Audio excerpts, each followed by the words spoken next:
exceptional care, detailed explanations, and comfortable financial options. What's up, everybody? Payment plans that fit your budget, and more than that, we'll work with you to get you back on the path to good oral health.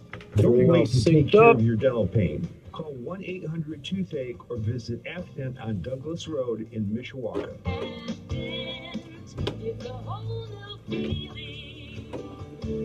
This is Peter on his motorcycle.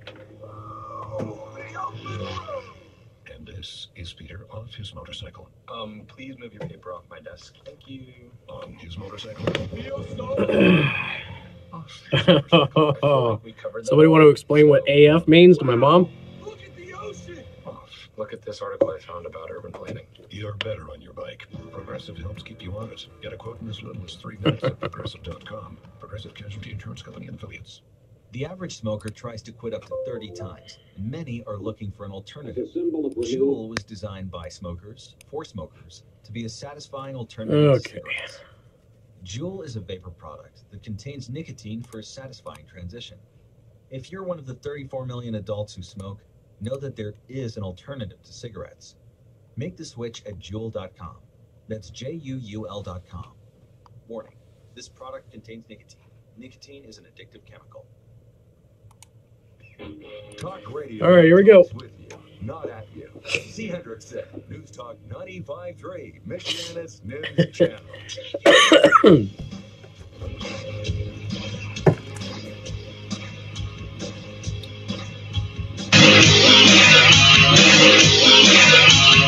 Hey, good afternoon. Thank you for tuning in. News Talk 95.3, Michiana's news channel. I am your host, Casey Hendrickson. Phone number 574-25-95-95.3. That is 2595-953. Tactical Training Systems is holding a basic pistol class on Sunday, March 24th at Second Amendment Arms and Range. Again, that is from 12 to 4 p.m.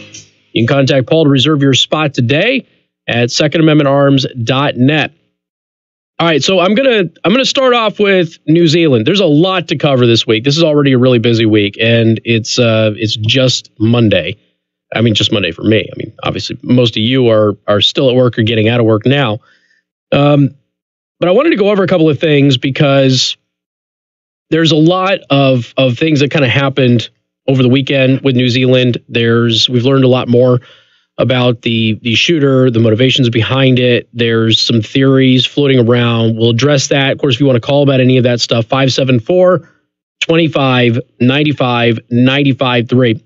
If I could have my audio queued up, I want to go ahead and play Chief of Staff Mick Mulvaney. He is talking to Chris Wallace on Fox News.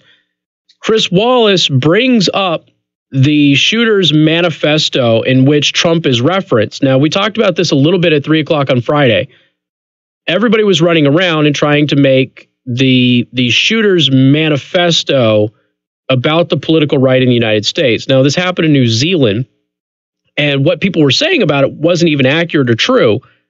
And so you got Chris Wallace now, and Chris Wallace on Sunday. So we did this on Friday. And we debunked a lot of the stuff that was going around in the media on Friday. So then you have the rest of Friday, then you have Saturday, and then you have Sunday, and Chris Wallace on Fox News is sitting there. And he leaves out a very key phrase in the shooter's reference to President Trump, and Mick Mulvaney calls him out on it.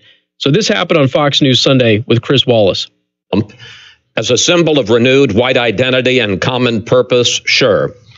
What does the president think of that? Yeah, in fact, I'm a little disappointed you didn't put up the next sentence, which the next sentence, because I looked at it last night, was, what about for his policies and as a leader? And he said, dear God, no. I don't think it's fair to cast this person as a supporter of Donald Trump any more than it is to look at his sort of his eco-terrorist passages in that manifesto and align him with Nancy Pelosi or Ms. Ocasio-Cortez. This was a disturbed individual, an evil person, and to try and tie him to an American politician of either party probably ignores some of the deeper difficulties that this sort of activity exposes. I mean, just nailed him. So here's what I'm going to do. I'm going to read the entire passage. Now, it's important for everybody to understand the president is mentioned in the manifesto once and once only. Okay. Remember, he did this as kind of like an interview with himself. Are you a supporter of Donald Trump? As a symbol of renewed white identity and common purpose, sure. As a policymaker and leader, dear God, no. Now, keep in mind that this is an individual who his writings were kind of all over the place, and people trying to pigeonhole him as a part of the political right or the political left are missing the broader point. There are others that have kind of pointed out that this sure appears to be a troll-type manifesto. How can you decry conservatism in one part of it and then say that a conservative commentator in the U.S. is one of your favorite people, while at the same time espousing things that that person would never agree with? So none of these things seem to make sense. So this has given rise to people going, this may, and I think Rush kind of referenced this as well, and he's picking up on some of the theories that are out there, that this might have been somebody of a certain political ideology who is trying to take down an opposite political ideology. I don't know if that's the case. I'm just saying that this is the theory out there. And part of the reason for that is the things that this person has said in the past. He also, I haven't confirmed this. I also saw that he apparently recently visited Pakistan and was really praising of the people in the country there. But if you read the manifesto, this kind of goes into the senator in New Zealand having the egg thrown on him and then turning around and smacking I think it was a 17-year-old who did it. It was just trying to get famous by live streaming himself doing this. And by the way, what he said wasn't racist. I mean, it's, I don't agree with it, but it wasn't racist. But he also was kind of highlighting what the shooter was saying. The shooter had said that he really started having this change when he was touring Europe, and there was 2 terrorist attacks in Europe. And there was a little girl who was deaf who was a victim of one of those. And that's when he feels that he began to radicalize because she was just on her way to see her mom, and she was run over with one of these terrorist attacks in Europe. And so at that point, he says that's kind of when he started feeling the way that he was feeling. Now, this is in the manifesto. We don't know if he's telling the truth in his manifesto or not. We're never probably going to know that. But that's what he is saying. And so when you have individuals going out there and saying, look, unfettered immigration of radicals into our country or other countries or things like that are leading to this type of attitude, there's some truth that could be drawn from that. Obviously, it's not a blanket catch-all phrase. It's certainly not a blanket catch-all example for everybody, but there's certainly some truth that can be derived from that. But you also have people who are not well. People who are not well, who see things like that. They are more prone to being steered toward radical type behavior. We know this from gang recruitment. They target individuals who have a propensity to be easily manipulated. So individuals like that shooter also tend to be in that category. And this is what we see. So events can trigger them. And he says those 2 terrorist attacks in Europe with that little girl dying, being run over, that led to him starting down that path. He wrote a bunch of stuff in this. He talked about environmentalism, really was not a fan of conservatism at all, doesn't like Donald Trump all that much. So there's a lot that has to be covered from this. Now, Chris Wallace is a good newsman, but Chris Wallace has made this mistake a couple of times in dealing with President Trump. Now, Chris Wallace is not a fan of President Trump, and unfortunately, it's been very transparent. We were talking about the last State of the Union address, and Donald Trump went into a whole spiel about education in the inner city. And Chris Wallace says he ignored the issue of education. He didn't. Talked about it for, 5-10 minutes. It was just completely ignored. Again, Chris Wallace could have just missed it, honest mistake, whatever. I don't know. But it seems difficult that somebody is sitting there as somebody who's covered numerous State of the Union addresses. That was actually one of the few that I haven't covered because I had pneumonia. As somebody who's covered numerous State of the Union addresses, it is difficult to forget a big piece like that, especially considering he's a veteran newsman. So I always thought that was a little strange. But now what we're seeing in New Zealand is we're seeing a lot of things that should concern you here across the pond. And the reason that is, I think, important to kind of talk about, even though we're talking about New Zealand, is one, our political left has immediately made New Zealand about the United States. They went out there, and Moms Demand actually blamed the NRA for what happened in New Zealand the moment it happened. And they don't even have a presence in New Zealand that I'm aware of. So clearly that had nothing to do with it. Going forward, this is purely for your information, so you understand that I saw what happened. I watched the whole massacre, every bit of it, and actually watched several cuts of it, to be perfectly honest with you. So I saw exactly what the shooter did, and I don't recommend anybody do that. First of all, they're being taken down as fast as they've been put up. I think Facebook took down like 1.6 million videos at one point, and I'm sure that they're still being re-uploaded. If you come across it, I don't recommend you watch it, okay? But I did, and the reason I did, part of this is my job. I need to see what happened, and I need to see exactly how this went down. I need to see how people, sorry, I keep getting notifications. I'm looking at how people behaved.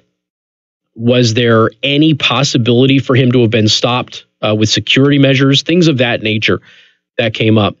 But what's happening in New Zealand, because this has now become an issue in the U.S., it actually ties in with a previous topic that we had about China. And it ties in with some of the other stuff that we're going to get to today with what many are now calling tech tyranny. That is now the phrase, tech tyranny. And we'll talk about some of this stuff going forward, because I think it's really important that you pay attention to what's happening around you, especially since there's a net neutrality debate that is getting ready to heat up again. And net neutrality would allow a lot of the stuff that is happening in New Zealand to actually happen in the United States. We'll talk about all of that. Get comments if you have any coming up on News Talk 95.3, Michiana's news channel. Casey Hendrickson. News Talk 95.3, Michiana's news channel. Your breaking news and weather station. Now, your home comfort experts, heating specialists, 5-day forecast. A mix of sun and clouds today, with temperatures warming up near 42 degrees. Tomorrow, even warmer with a high of 48, and we'll see mostly sunny skies. Even getting up near 50 for Wednesday. But you'll need your umbrella instead, because we do have a few of those rain showers. I won't have any more audio for the time being. Right back up for Thursday with temperatures again near 50 degrees. Partly cloudy skies. We turn to sunny and only sunny with temperatures near 52. And then we have an extra warm up for Saturday with a high of 57. Mostly sunny skies. Wait, did Pete say that, or was that Beto? Beto said I was born to run. No, he said something about I was born to contribute. Something like really? Yeah. Oh, I missed that part. Pretty sure that was people. All right, I'll look at it. There's an old way of doing things. Honest communication. Do we have anything on our side? I didn't see anything in the news feed. He said stuff like day in and day out, from pouring the concrete to placing the steel columns. I was working out when the interview was going on, and so I could see.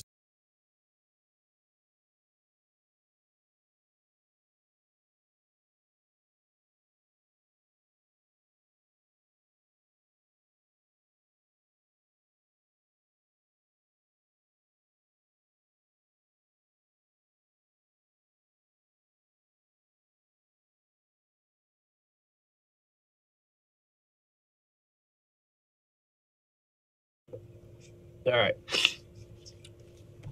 Well, I didn't see it in our feed,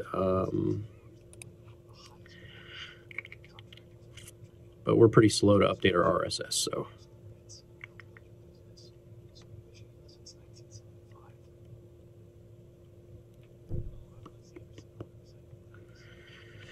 Indiana man gets probation in Indiana voter registration fraud case. Interesting.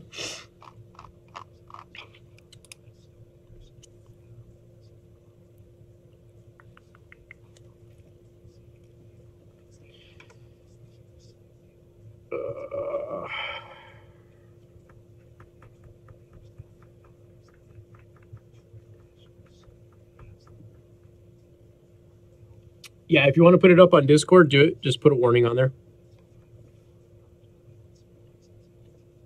I mean, I'm just trying to dot my I's and stuff like that.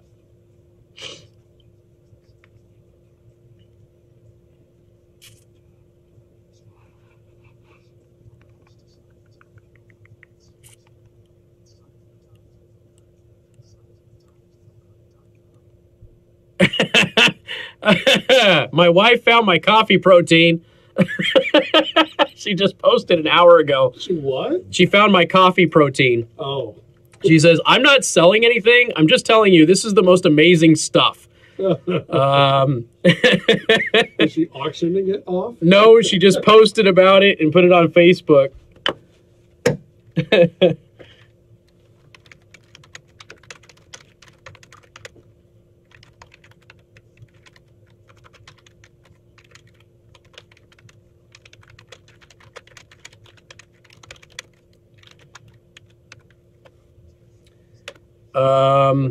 All right, so the bus trip with you to Talk Tank is set. Okay. April 13th. Yep. They got 2 sponsors. Oh, yeah, you know. Monterey, he just sent me yeah. Monterey, and then who's the other one?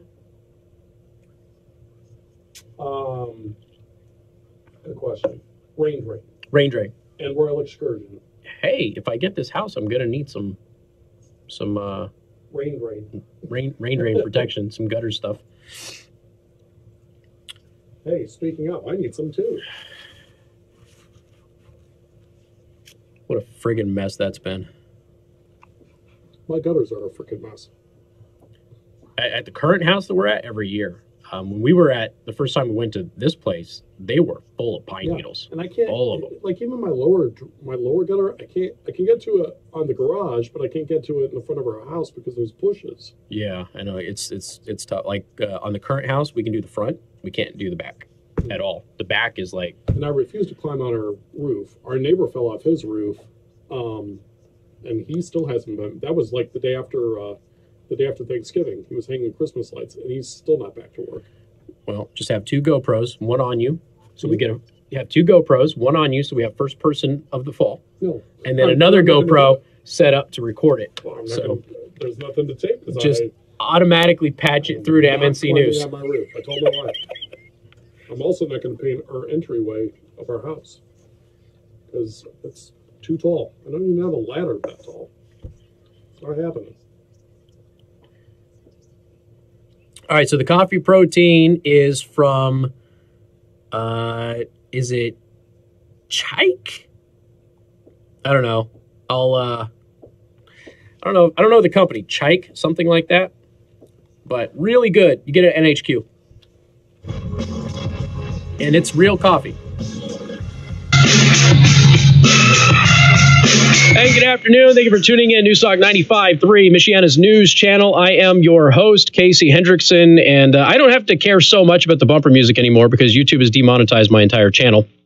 So there is that. They won't tell me why. They just said that we have found numerous videos that violate our terms of service. They won't tell me what the videos are. They won't tell me what the violations are, which usually means that they're making it up. Because YouTube always tells you which video and at which minute and second in the video the violation occurred. And they have done none of that. So there's a couple of potential options that we may discuss. I'll probably do a live stream video about it at some point this week. Show you their letter and everything else. We're talking about New Zealand and just some of the stuff that's going to happen over the past weekend here with the shooting in New Zealand. And, obviously everybody's trying to blame the NRA. It's, somehow it's American gun manufacturers. It's just, it's ridiculous. This all happened in a country with pretty strict gun laws, very far away, has absolutely, completely different culture about firearms than we have. So we got into this discussion. We've had this discussion before on whether or not it is time for us to stop naming the shooters in these things. Now, this is a tricky question for Americans because we understand, and this is what all of the research shows, okay? Every bit of the research shows this. If you give attention to a terrorist, mass shooter, something like that, you get copycats, okay? All of the research shows this. The FBI has been talking about this for years. The FBI says the media is probably more responsible for copycat attacks than anything else in our society. That's what their research shows. It's what the research in academia shows. It's pretty conclusive stuff. So when we go out there and we, publish their names, their image, we tell their backstory, we basically make them mini celebrities for a period of time because of this heinous crime. We get other people who do it. There's been another shooting, another terrorist attack, Turkish man in the Netherlands. Okay, so they've actually apprehended him today, FYI. Shot 3 people. So immediately after all of this goes down, we have another one in the Netherlands. Okay. So this is just something that we've seen over and over. So there's been a movement to go ahead in the United States and in other places to go ahead and say, we're not going to name the shooter. We're going to report on it. We're going to talk about the crime. We're just not going to name the shooter. We're not going to give them any celebrity sort of status. Now, in England, they can do this already. And in fact, in England, you get, I believe, don't quote me on this, I believe if you get arrested for a crime and everything else, the crime can be reported, but you can't be reported. So there's a lot of people looking at that. The Dayton Daily News says, should media avoid naming the gunman in mass shootings? Okay. Obviously, another issue is this is the United States of America. We have freedom of the press. We're going to report on anything that we want because freedom of the press, First Amendment, that sort of stuff. So we tend to have this conflicting attitude towards this. Now, you certainly have the right to report it. The question is whether or not it's the most appropriate thing in the world. And I will give you an example of why I think it's a good idea and it doesn't fly in the face of the First Amendment. We don't broadcast suicides or murders live. And when they do happen, they're very big deals, and the news apologizes, but the news could easily go, well, yeah, hey, we're covering this guy who is in a standoff with police and he shot himself. So that's the news. Sorry, sometimes bad things happen. The news doesn't do that here. So we could easily do something like this. Well, NPR issued a guidance on how they're going to cover this. And they say that they're not going to use names. They're not going to post the video. They're not going to post the manifesto. I've got a huge problem with that. They're not going to share the social media posts of the shooter. Got a problem with that as well. So NPR is basically saying, we're not going to tell you anything about what motivated this individual to do this. Now, here's what that does. On Friday, we had wild speculation from members of the press that this guy was inspired by Donald Trump, the political right in the United States, even though he's in New Zealand, white supremacy, all of this other stuff, right? Well, a lot of that ended up being not true. Some of it was, but a lot of it ended up being not true. So the media, if NPR had their guidelines in place and everybody adhered to those guidelines, the media would have been able to spin whatever narrative they wanted about the shooter.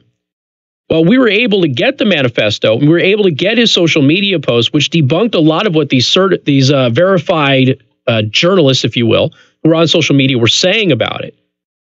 And that's the real problem. So I get not doing the names. I even get not doing the video. There are some in the live stream saying everybody should watch the video because you have to see what really happens. Understand that logic as well. I'm telling you right now, it's really graphic. You better have a stomach. But not showing the manifesto or the social media posts and things like that, because you can do that with, scrubbing their name. That's a real problem. It starts creating a censorship issue and allowing the press to frankly have too much power to weave whatever narrative they want, which they already have too much power to do. All right, to the phone lines we go. Ed, welcome to the program. Good afternoon. Hello, Ed. I've got nothing. There we go. Ed, you there? Yeah, oh, yeah. There you are. All right, there you are. What's up? Well, what I want to make a comment on is well, it involves the Fox News Sunday interview with Mick Mulvaney. Yeah, it's not exactly a topic you were talking about, which I agree with you. It is about Chris Wallace. I have just about had enough of Chris Wallace that I'm probably maybe going to quit watching Fox News Sunday.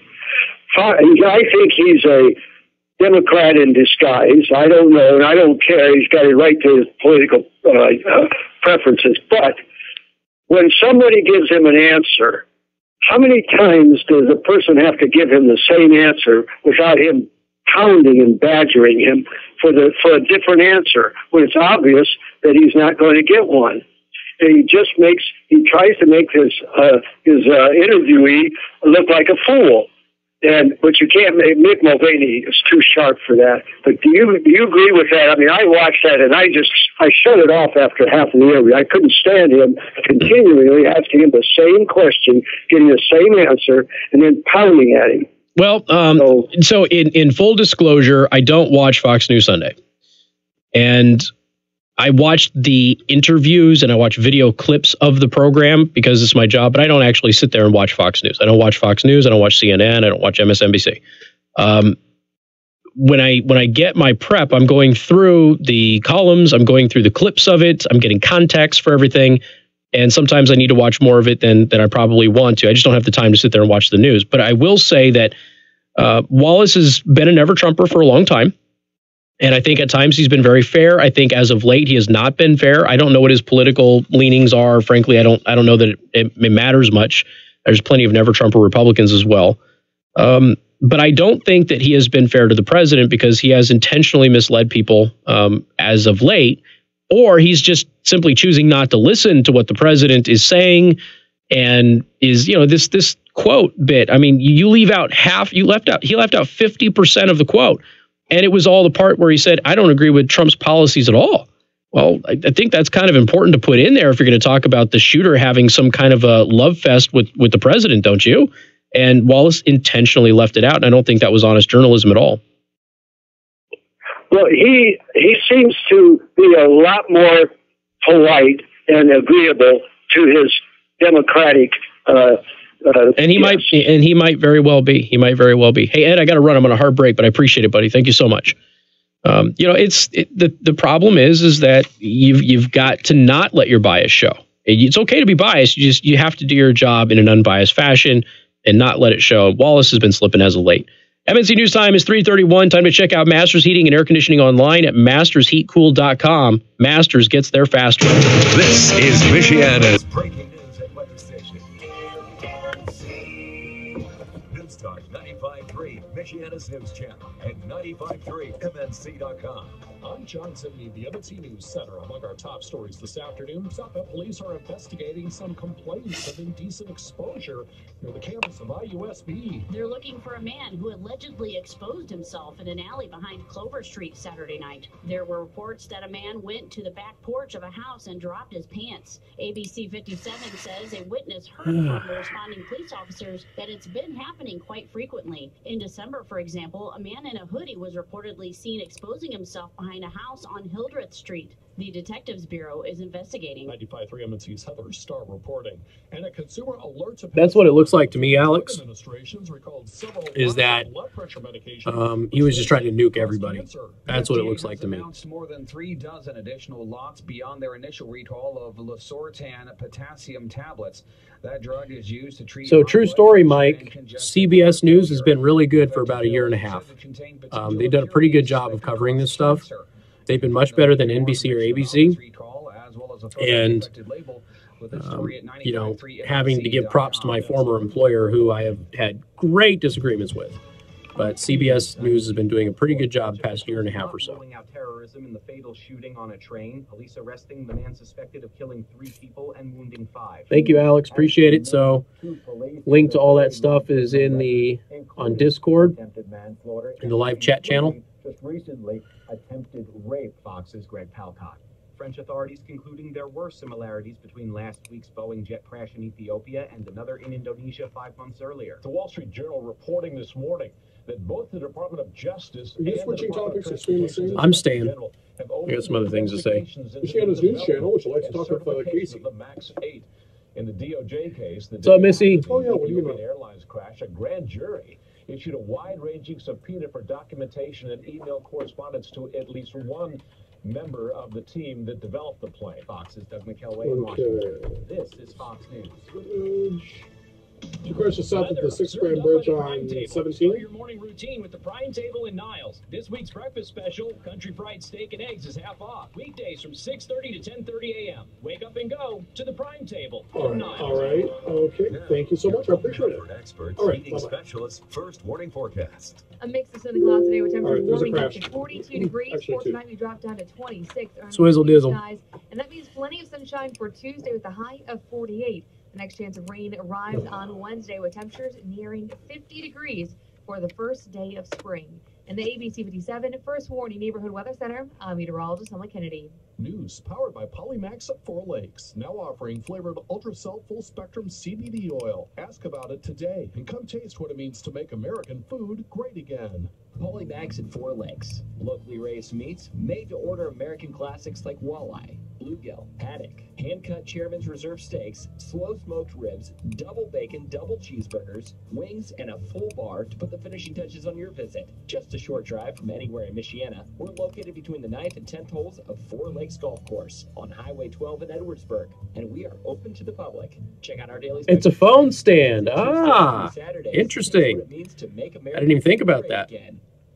Straight from the Rock and Roll Hall of Fame, The Temptations, the soulful sound that started it all. A night of harmony with the legends of Motown, The Mighty Temptations, April 7th at the Lerner Theater. Tickets on sale now at thelerner.com or by calling 574-293-4469. Don't miss The Temptations, April 7th at the Lerner Theater in Elkhart. This is Who's Your Ag Today's Monday closing farm market report. Red ink on the board all day long in corn, soybeans, and wheat. The markets did not finish on their lows, and May corn finished 1 3/4 lower, 371.5. Absent any news to drive the markets higher, corn likely taking a bit of a breather after several up days in a row. July corn 380 3/4 off a penny and a half. September 387.5 down 1 1/4, and beets 394 3/4 off 1 1/4. May soybeans 905 3/4, 3.5 down. July 919 1/4 down 3 3/4. And Novi 939 losing 3.5 cents. May wheat 456 Is today the first day of spring or is tomorrow? Live cattle April 128.32 up 77. All other contracts on the plus side. April lean hogs up $2.22 at 71.02. I'm Andy Eubank. Who's Your Ag Today? Indiana's Farm Network. The Fox Business Report brought to you by Modern Kitchen, creating your dream living spaces so you can redesign, remodel, and relax. Modern Kitchen on McKinley, east of Ash Road in Elkhart. From the Fox Business Network on Wall Street, the major averages are slightly higher in the final hour of trading, and it's the biggest deal to date in the booming payments industry. Fidelity National Information Services will be snapping up payment processor WorldPlay for about $35 billion. The deal is the latest in a wave of consolidation in the financial software and payments technology sectors. As firms expand to better. My wife posted pictures. My 2-year-old has sandals on with a huge giant grin on her face. Victoria's Secret says that its swimwear collection for 2019 is now available, but only online due to overwhelming demand. The lingerie retailer offering a limited assortment of pieces on its website for the upcoming spring and summer seasons. The company pulling the plug on swimwear back in 2016, costing it $500 million in annual sales, with many shoppers outraged by the move. With the Fox Business Report, I'm Hillary Barsky. When weather hits, the right wiper blades make all the difference. That's when the Michelin Man is on your side, helping you see better and drive safer with new Michelin Premium Wiper Blades. Designed with exclusive SmartFlex technology or frameless beam design, Michelin blades flex to the curve of your windshield, giving you unparalleled, streak-free, long-lasting, all-season performance. So when the going gets tough, be ready with Michelin Premium. What's up, everybody on Facebook, too? Heading over to Facebook. Walmart and other fine retailers.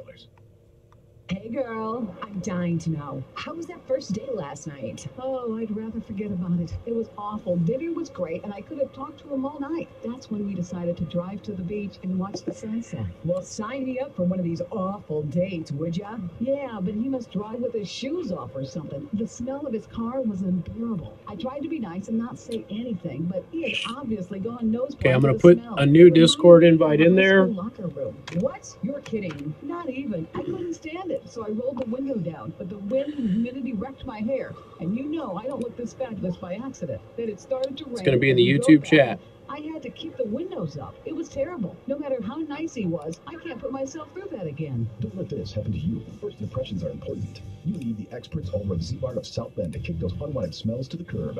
Dates, clients, family, who do you invite to your car?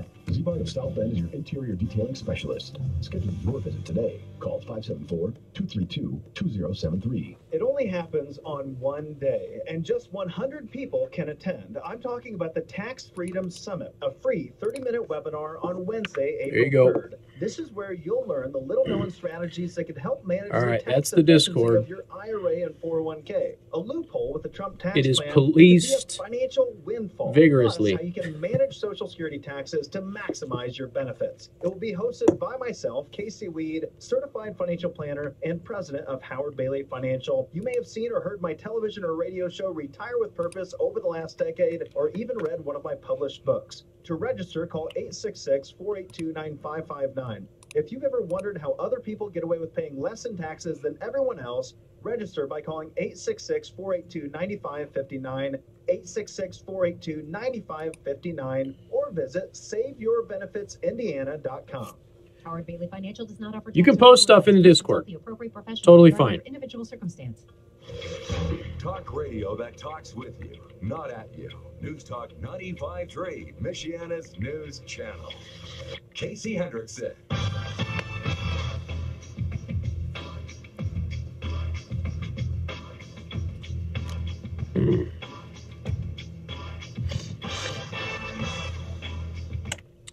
And good afternoon. Thank you for tuning in. News Talk 95.3, Michiana's news channel. I am your host, Casey Hendrickson. Phone number 574-2595, 95.3. That is 2595-953. You can also send a text message to 45364. Please put MNC at the beginning of that message. I want to thank Second Amendment Arms and Range, once again, our great sponsor. If you mention me when you go out there, you save 50%, half off your range time. And while you're there, don't forget to sign up for the basic pistol class happening on Sunday, March 24th. So we got a traffic update. Listener called in. 2 crashes south of the 6-span bridge on County Road 17. Both collisions are in the northbound lanes. So again, 2 crashes south of the 6-span bridge on County Road 17 in the northbound lanes. Thank you for the listeners calling that in. Somebody sent me a text that says, Casey, you watched the whole thing? Somebody on Discord talking about the mosque shootings. Somebody on Discord is saying that the mosques made radicals, not what I saw in the screenshots they used in their memes. So I don't know enough about this particular mosque. I really don't. I don't have any information that they were a radicalizing mosque at all. But I did watch the shootings. And again, part of it is just to analyze what actually happened, what was going on with security. Was there any security? That sort of thing. Somebody else also sent me a message and says, I understand that there was a good guy with a gun at the second mosque in New Zealand. My understanding is he had a shotgun. And my question is, why would he have a shotgun at a mosque? Okay, this is a great question because the good guy with a gun at the second mosque is real. That person also ended what happened at that mosque early. Okay. His name is Abdul Aziz. Abdul Aziz used the shooter's shotgun. So this is a great question. This is one of the questions that I had about it. When I told everybody, hey, there was a good guy with a gun, I kind of told everybody I'm not really sure how this is going down because their gun laws in New Zealand are very restrictive. It's one of those countries where to get a gun license, you have to tell the authorities that you are in fear or have a reason to have the gun. Okay. It's not a right there. So you've got to prove to them that you need a gun. All right. So I didn't know enough about this guy. So part of me was thinking maybe there's been some threats on the mosque or whatever. And he's an official at the mosque. I didn't know a lot. So we have now learned that Abdul Aziz used the shooter's shotgun, the one that had run out of ammo that he had dropped. Okay. So this is the story. Where is it? I'll be honest with you, I didn't have any fear on me or anything, Aziz said. He was being interviewed. My only concern was to save other people from there. Aziz saw another body, and beside it was a shotgun that the shooter had dropped. There was no ammunition left for the shotgun, but he picked it up anyway. When he had heard the shooting, he had run, and he needed something in his hands to fight the shooter with. So he grabbed I think it was a credit card reader. Yeah, credit card machine. So he grabbed a credit card machine off of the counter, and he was running towards the shooter. He saw the shooter go into the second mosque, and he was shouting at him. So he saw the shotgun. It had been emptied. It was dropped on the ground. I was screaming to the guy, come, I'm here, tried to get him to focus on me. He says he dropped the gun and he ran. I screamed at him, said, come on outside. come on, I'm outside. I was swearing at him and everything. Then I saw him. He dropped the gun and he ran. He ran and I chased him. And he ran to his car and sat in the driver's seat. He says, when he sat in the driver's seat, I didn't know if he had another gun. He might get another gun and shoot me. That shotgun I had in my hands, I threw it like an arrow at him. It burst his window. He clarified that when the car window broke, the shooter may have believed that he had been shot at. It was enough of a confrontation for the shooter. He cursed at Aziz and drove away. He chased him down the street with the empty shotgun. So an imam at Linwood Mosque confirmed that if not for Aziz, things might have been significantly worse. Aziz remained humble and said that he thinks it's what anybody would have done while in such danger. Well, talk to the school resource officer in Florida. While Lateef Alabi, the Linwood Mosque acting imam, said more people would have died if not for Aziz's action. The imam said that he stopped prayers on Friday after hearing a voice outside and then seeing a man in black military-style gear and a helmet holding a large gun. At first, he thought that it was a police officer, but then he noticed 2 dead bodies near him. I realized that this is something else. This is a killer, he said, adding that he then yelled at his congregation to get down. Then his brother came over. He went after him. He managed to overpower him. That's how we were saved. So the imam is saying, if we did not hear Abdul Aziz screaming at this guy outside, we would not have known that he was there to kill anybody. So we were prepared for him to come in the door. The imam's brother overpowered the shooter. He came outside. Then the shooter was chased away by Abdul Aziz, who's now armed with an empty shotgun. And so that's how that all went down. So now that's the story anyway, the official story of what we have. So next, I'm going to tell you what New Zealand is doing to people who are posting the video and why this is a concern coming up on Newstalk 95.3, Michiana's news channel. Casey Hendrickson. Newstalk 95.3, Michiana's news channel. Your breaking news and weather station. Weather served up by the Prime Table Restaurant in Niles. That's a good point, Warren. Meet regularly for breakfast, lunch, or dinner? Just call the Prime Table to reserve tables for your next gathering.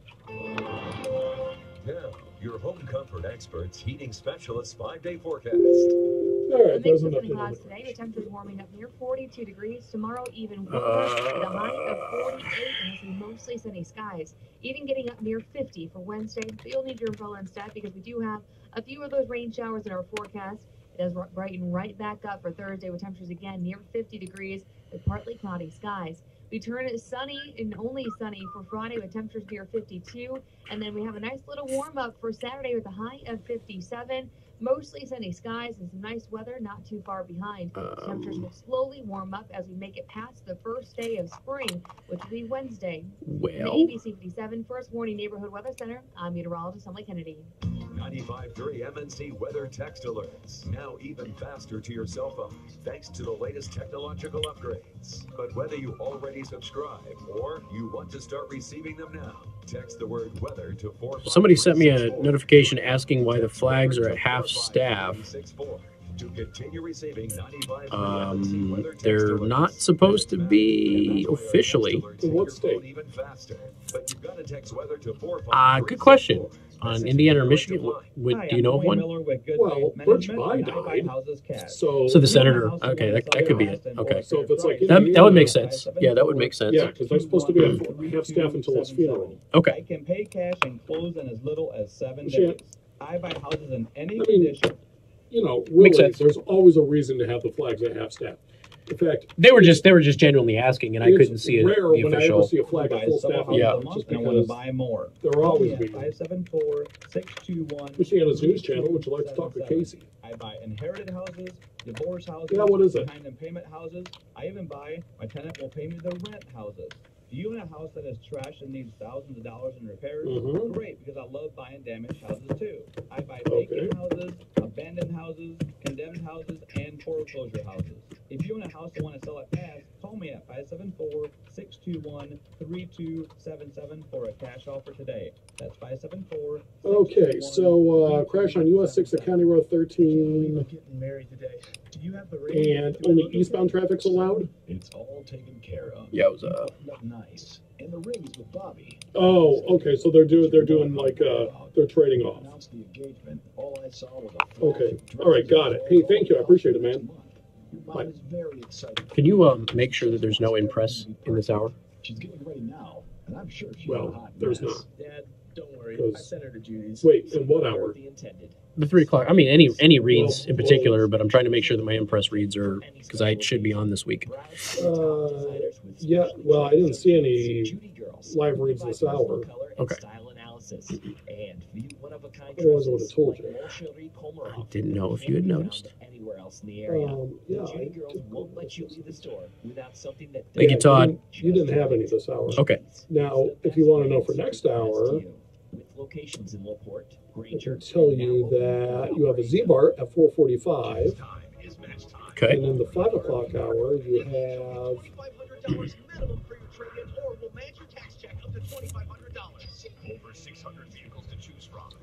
Now they don't do every single day though, so.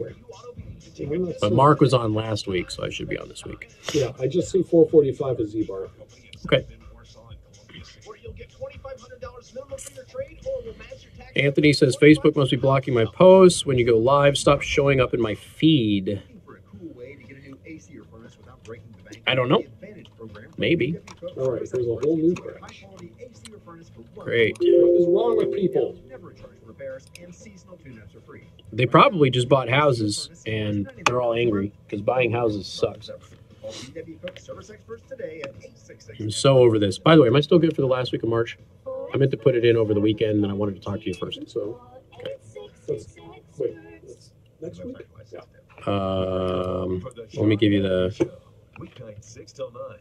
Yeah, next week. Is that okay? And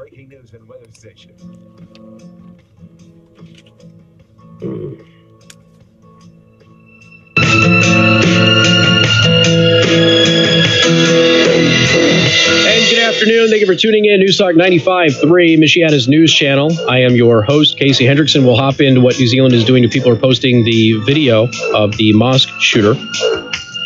Right now, listeners have called in a crash on US 6 at County Road 13. Only one lane is available for travel, so you can expect delays there. Again, US 6 at County Road 13. There's also a crash at County Road 17 and US 6. That is clear. The crash on 17 south of there is still being cleaned up. Remember, there's 2 crashes there. So crash on 17 and US 6 is now clear, but the crash on 17 south of there is still being cleaned up. So expect delays there. Appreciate the updates. Thank you to everybody for calling those in. 574-2595, 95.3. Traffic is driven by R&B Car Company, locations in South Bend and Warsaw. R&B Car Company are your used car experts. All right, so New Zealand. This is where things get interesting. This kind of ties into the stuff we talked about with China, the social currency, if you will, and some of the other things that have been happening, which will have some other tech tyranny is the phrase, I guess, that has now been adopted for abuse of users by tech companies. So we have a couple of those stories a little bit later on today as well, if we have time to get to all of them. So the shooter published a 74-page manifesto. That manifesto, again, has debunked a lot of the news coverage about his motives. And I think that that is important. We talked about NPR saying that they are not going to report on the shooter's name, the shooter's manifesto, the video, the social media posts, and all of that stuff. I disagree with the vast majority of that. I do agree with not putting his name out there, but I disagree with the rest of it. So anyway, the New Zealand authorities, less than 24 hours to shut down mobile access to 8chan and Vote in New Zealand. Those are message boards. New Zealand is a member of the Five Eyes network. 8chan and Vote boards are main opposition sites to the deep state, and they know this, etc. Okay, this is the theory here. But anyway, what has ended up happening is that New Zealand police have demanded that Kiwi Farms message boards preserve IP addresses and email addresses following the massacre. So what they're doing is, if anybody posts the video, they're demanding that these message forums capture their IP address so they can turn it over to the authorities. And anybody who posts the video is going to get in legal trouble. And, you know, again, in the United States, for a lot of us, we don't really understand what that means. You know, getting in trouble means being banned from the platform or demonetized or what have you. Well, New Zealand has actually jailed a teenager for sharing the shooting video. He is now facing 14 years in prison as a result of this. So again, immediately the authorities went out there and said, capture those IP addresses so we can find these people. And then a teenager is now facing 14 years in prison. Doesn't mean he's going to get it, but he's facing 14 years in prison. He's 18 years old. Then I saw this on Hot Air. Taylor Millard, New Zealand's handling of mosque massacre shows why Americans are lucky. Now, we've got a lot of people on the live stream right now, youtube.com/KC-the-host or facebook.com/KC-the-host, which are talking about how effective an AR-15 or some other firearm would have been in preventing all of this. Again, somebody who is using an unloaded shotgun was able to prevent more death. Freedoms of the press and speech are something which is near and dear to my heart. The ability for people to say what they want or broadcast what they want without fear of government reprisal is a key pillar of freedom of liberty. Of course, net neutrality takes that away. I may not like what somebody posts on social media or expresses in a newspaper, or blog, TV, or radio, but I will defend their ability to give an opinion or air their content. The recent actions by the New Zealand government in light of last week's horrific terrorist attack only solidify my point of view. It is understandable why the Kiwis want to keep video of the attack from public consumption, as several people who have viewed the video have expressed horror by its content. Yet, the New Zealand Prime Minister has boldly crossed the line into censorship by dictating to Google, Instagram, and Facebook the videos must be removed or they will face reprisals for violations of the law. This is an issue that I will look into. I will look to be discussing directly with Facebook, the Prime Minister said to reporters on Sunday when asked if Facebook should disable their live streaming feature. Disable the live streaming feature. Okay. A 22-year-old is under arrest for sharing footage of the attacks. That is a separate person than the last one that I just told you about, who's an 18-year-old. And those who post censored versions of the attack video will also be prosecuted. Sky New Zealand pulled Sky News Australia for showing the video, although it isn't known if it was done at the behest of the government. One can guess that they wanted to avoid running afoul of the country's Office of Film and Literature Classification, who declared the video was not a freedom of speech or information issue. Interesting. So this person goes on to write, hey, look, we got at least, 2 individuals that we know of, probably more, that have now been arrested, are facing actual time in jail because they simply shared this video. Now, again, if American media like NPR has a right to do whatever standards they want. Okay, so if NPR says we're not going to cover this that way, that's okay, but that's an NPR standard. We have certain standards as well. Words that we can use, we choose not to use in certain, sometimes just in certain hours, sometimes not at all. Not because they're FCC violations, but because that's what federated media has dictated as policy. We're not going to use certain terms, certain words, that sort of thing, even though it's not illegal or a violation of our license to be able to use those things. I have no issue with NPR issuing that statement. I have the ability to now go back and go, here's why I think it's bad to do some of the things that they're doing and why I support some of them. We have that ability here. You don't have that ability in New Zealand. Okay, so now people simply sharing a video, which many people believe needs to be seen so people can understand the real horrors of what happens with this. And I'm talking about people on both sides. There are people who are anti-gun who want to show that video because they want to show what these types of rifles can do. And there are people who are pro-gun who want to show these types of videos to show this is why you need somebody there who is armed to go ahead and protect against this. So people on both sides who might have opposing viewpoints would support the sharing and the suppressing of the video. Ultimately, it should come down to the user and whatever platform.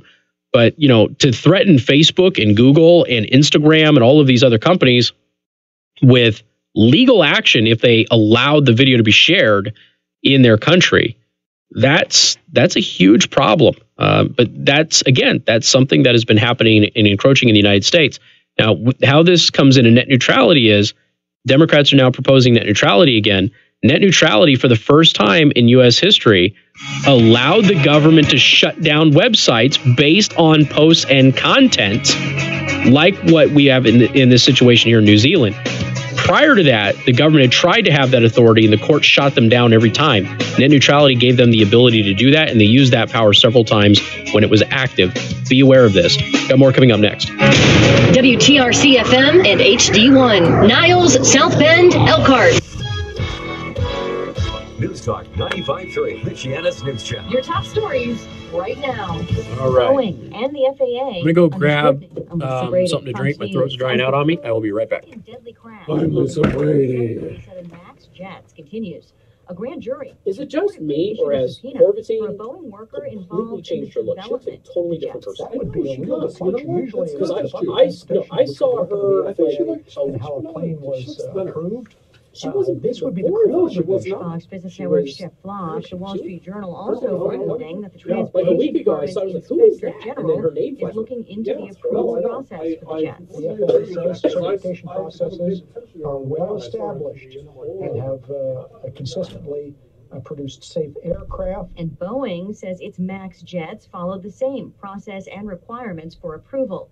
Investigators in France say their analysis of the black boxes from last week's Ethiopian Airlines crash so far shows clear similarities with another crash last fall in Indonesia. Meantime, Canada's transport agency now says it is re-examining the approval it gave to those same kinds of planes.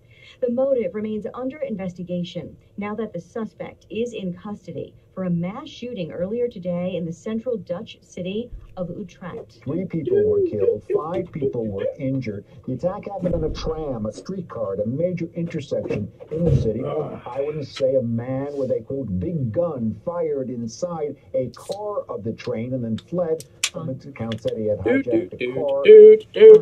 Halcott, the gunman, Cheers! Someone with a criminal record. Witnesses say he may have been targeting one woman, but terrorism has not been ruled out. At least 3 deaths blamed on flooding in parts of the Midwest. Missouri and Nebraska hit especially hard, with the Missouri River still rising after all the rain and snow from last week's bomb cyclone. I'm going to go ahead and re-up the YouTube chat This is before it runs out on us. News Talk 95.3, Michiana's News Channel, and 95.3MNC.com. I'm John Simney in the MNC News Center. Among our top stories this afternoon, it's life in prison without parole for Antoine Mims for the shooting deaths of 2 men at a house party a year ago in Benton Harbor. Antoine Mims was found guilty in February of 2 counts of first-degree premeditated murder, possession of a firearm by a felon, and 2 felony weapons counts for the shooting deaths. I love this thing, man. Cortez Miller. Mims was captured. I might actually try and print one good. About a month after What's up? authorities announced he was added to the FBI's 10 most wanted. An appeal of his sentence is now. Yeah, Al, it was the same thing for me because I'm watching these people run into the back corner of a room. They're all running to the same corner. You know, there's nothing they could do. Hey, John, did you see my... Oh, look at that. It's like a little Stein. Unlocked vehicles. In one case, the vehicle stolen. I have some downloads for you if you can hang out afterwards. Anybody with information says to contact the sheriff's office. And the St. Joseph County Public Library American countryside, they have something last program. The library is hoping to inspire parents to read with their children through the new 1,000 Books for Kindergarten program. It's a nationwide effort hoping to get parents to read that many books to their kids before they start school. Teresa Horn of the St. Joseph Public Library told ABC 57 that kids begin to develop their pre-reading skills that they'll need for school when they read several times per week. Librarians say that if parents read 1 book a night starting the day their child is born, they can read 1,000 books in less than 3 years. Then you know 33% of their songs. That's me. I don't know the name of it. I just know it. Like, I'm like, oh yeah, no, this is wanna rock and roll. But see, Kiss famously says that they've only written 3 songs. They just changed the lyrics. Your home comfort My dad experts. First morning forecast. A mix of sun and clouds today with temperatures warming up to 42 degrees for tonight. Okay, yeah, I'll wear that. This is my And that means plenty of sunshine for Tuesday with a high of 48. All right. Next chance of rain arrives on Wednesday with temperatures nearing Hit the like button, heathens. Nice. The repairs have started on my computer officially. Oh, well, that's good. What do they need to do to it? So like my bottom plate and the top plate, like on the keyboard, and like bent because I dropped it. The charging port hole was bent, so my charger got broke when I was inserting it. Yeah. The screen was a little messed up. So it's a bunch of physical stuff. So none of my actual components are going to get replaced. It's just, so I'm not going to lose any files. That's good. The only thing I'm going to need Wait, is did you take it to Geek Squad? Well, I have. Did you take it to Geek Squad? I had to. I already had a warranty on it. He thinks he's not going to lose all of his files, and he took his computer to Geek Squad. I do. All of it's backed up. Okay. The modus operandi there is, no matter what, reformat. I hope they don't. I hope they've changed their policy. But that would suck. Well, all the important stuff is back. That's good. That's good. Now, my charging port on my last computer, which is still functional, is all jacked. Like, I have to replace that whole thing, and I just haven't. That way, it's a family laptop.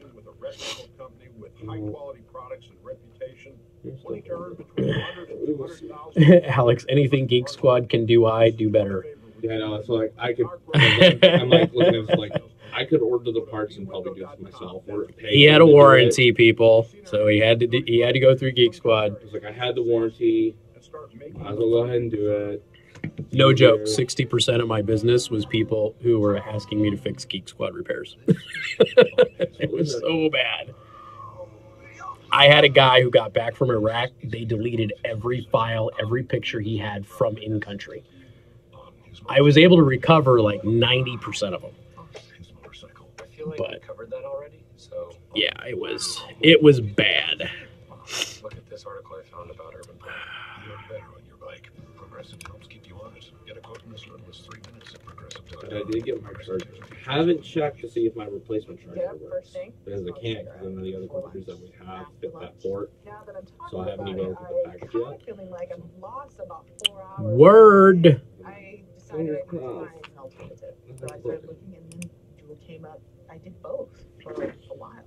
And eventually I just switched over, and it's very quick. Mimi made the switch July 2015. Could you hear yourself talking today? When I was in here? Warning, this product contains nicotine. Like in your headphones? An addictive chemical. Yeah. Everything sounded fine. That's weird. I don't know what it is then, because it's not putting in program 2 that does it. It's using everything from program 2. So I don't know what caused that. That's right, Mom. You knew him. Paid me with beer. Sam Adams. That was a good job. Good afternoon. Thank you for tuning in. News Talk 95.3, Michiana's news channel. I am your host, Casey Hendrickson. Phone number 574-2595-95.3. That is 2595-953. You can also send a text message to 45364. And please put MNC at the beginning of that message. All right. Do want to thank our sponsor, Second Amendment Arms and Range, again, located in New Carlisle. And they have tactical training systems holding a basic pistol class Sunday, March 24th from 12 to 4 p.m. Contact Paul to reserve your spot today. Go to secondamendmentarms.net.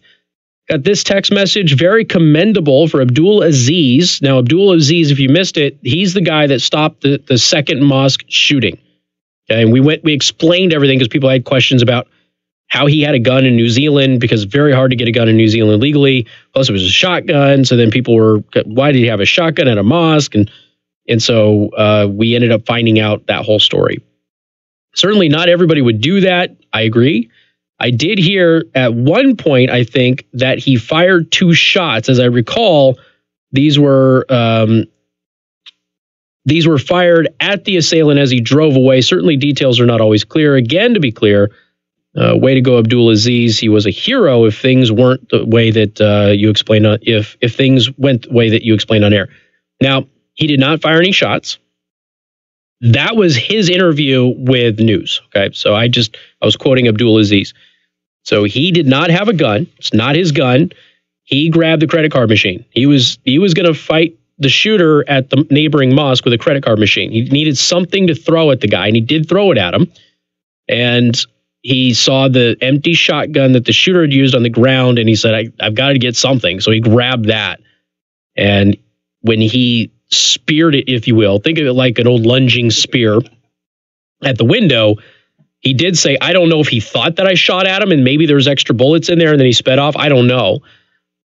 But that's what he fought him as best as he could. You know, from his perspective, it was, I'm just going to do everything I can to keep those people in there safe.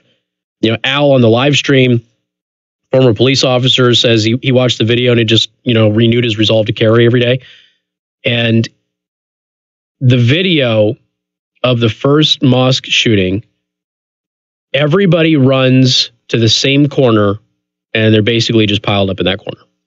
I think we've learned that a 2-year-old was saved by his dad. Dad shielded the 2-year-old, but they were all just piled up in the corners. They had nowhere to go, nowhere to retreat to, no way to protect themselves, nothing. I mean, once he got inside, that was it. And if you had somebody there with the ability to fight him off, you know, at least you have a fighting chance. And that's what we saw with the second mosque that they went to. He was able to fight him off, even though he didn't have any actual bullets. So it's, you know, it's important. Like I said, you know, you look at New Zealand's response to this is to take guns away from people. You know, they already make it extremely difficult. So it goes right in the face of what happened.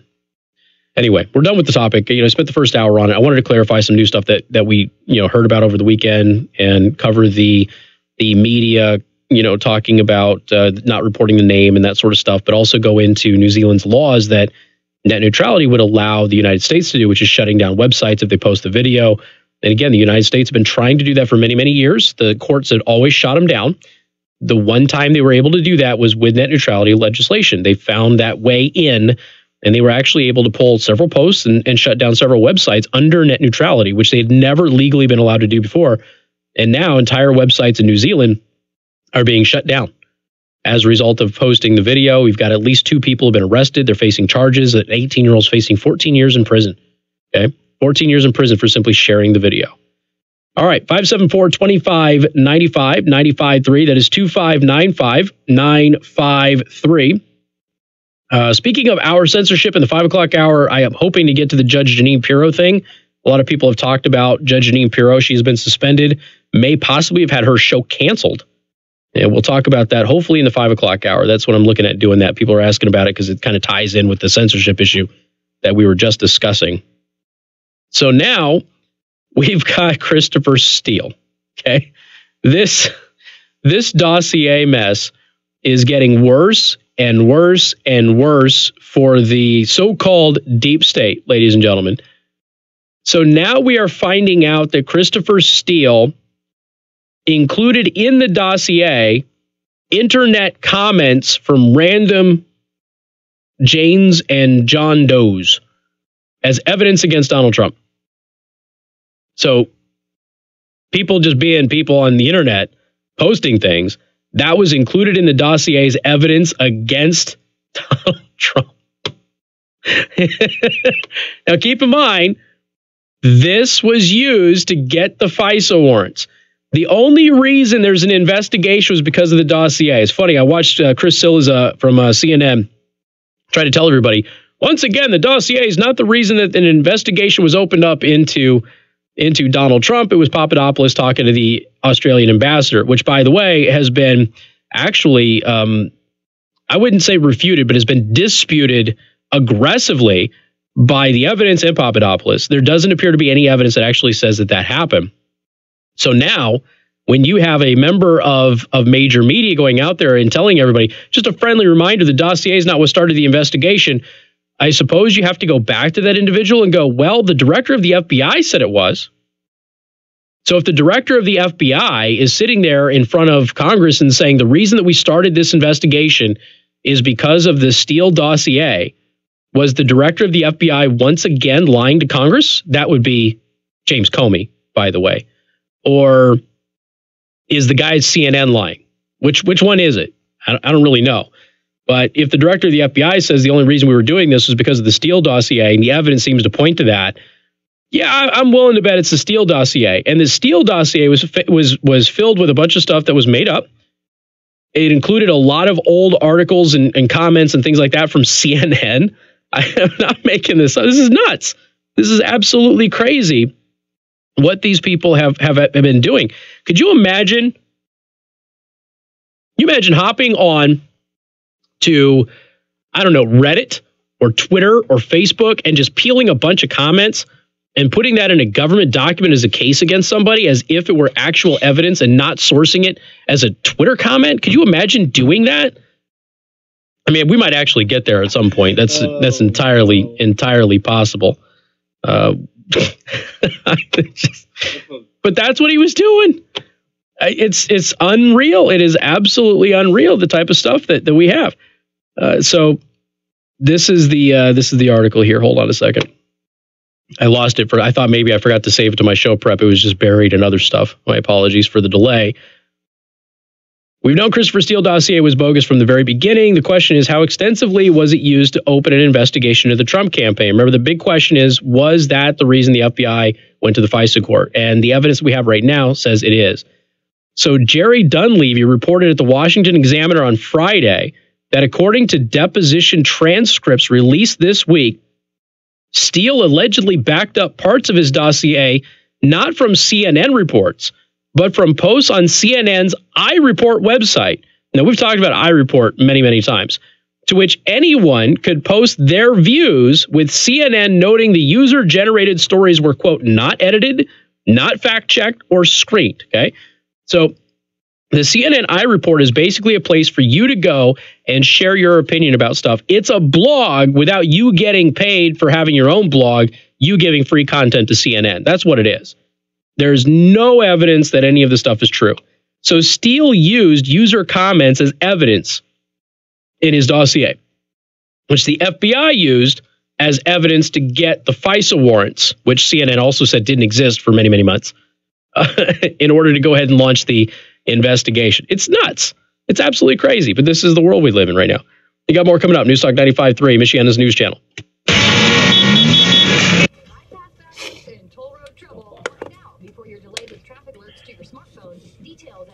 It's been so long, Mom. I didn't remember. Casey Hendrickson. 95.3, Michiana's news channel. Your breaking news and weather station. Weather served up by the Prime Table in Niles. 25 years of exceptional Was what? Tremendous service and great people. Visit Prime Table today for What breakfast, the lunch, hell? or dinner. Now, your home comfort experts. She's had like the same hairstyle for how many years now? Yeah, she's like starting to look like an old woman.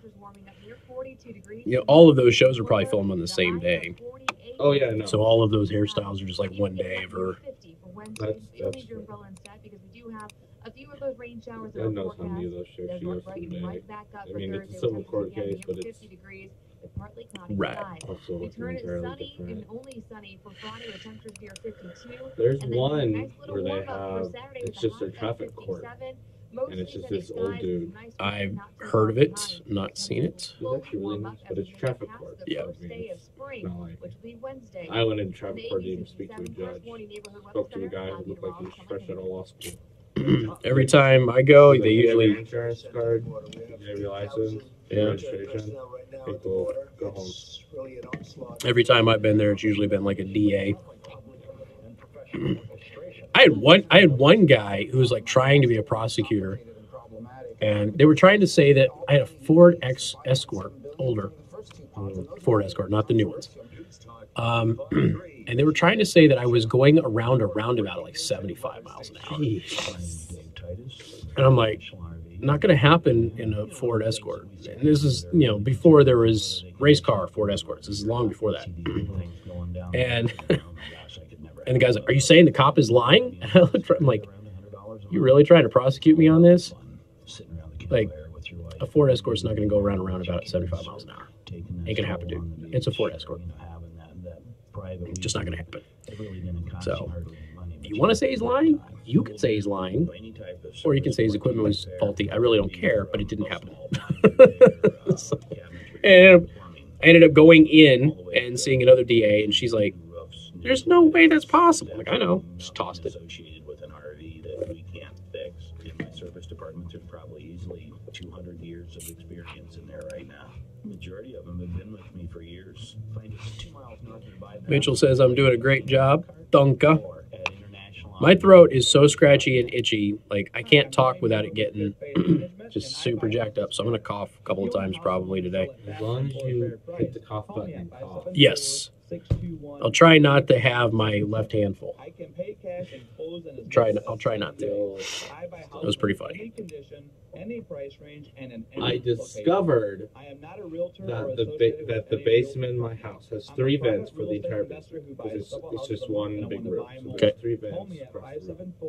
574-621. And in the 6 years that we've lived here, it's always been kind of cold down there. Divorce houses, Whatever. behind them payment houses. So I'm down there My tenant will pay Saturday me for rent night, houses.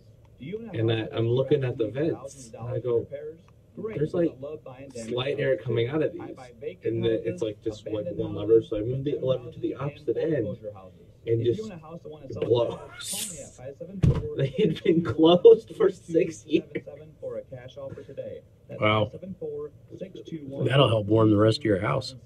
So I opened up the other vents, and I was like, okay, this will be better. So I sleep down there, and then the next night I go down there, I go, wow, it actually feels comfortable down here. Interesting. How have we lived here this long and not opened up these vents once? No kidding, right? I can't keep my family to shut the friggin' vents in the spare bathroom. I'm Governor Eric Holcomb. As a state that works, Indiana's greatest Like, we don't need those vents open. It's just the spare bathroom. Let's push some more air into the living space. jobs that are the backbone of our economy. All you need is the right training. And now you can get your certificate tuition free. Does the box that you ship that in come in the darker color so we know it's for men? Your tuition cost. It probably says Nutrisystem for Men on it. Right, but why is it different from normal Nutrisystem? Because it's for men. Less salads, maybe. Great candidates to hire can be like, well, You trying to ever see find that a needle video in a where it's like, haystack, but not with ZipRecruiter. is your skin dry? Smartest You way to hire. use Gold Bond. ZipRecruiter doesn't Now in a depend darker on color for me. candidates finding- It's the same thing, it's just a darker color. That's funny. No joke. The best talc powder is from the dollar store, and it's the after shower powder.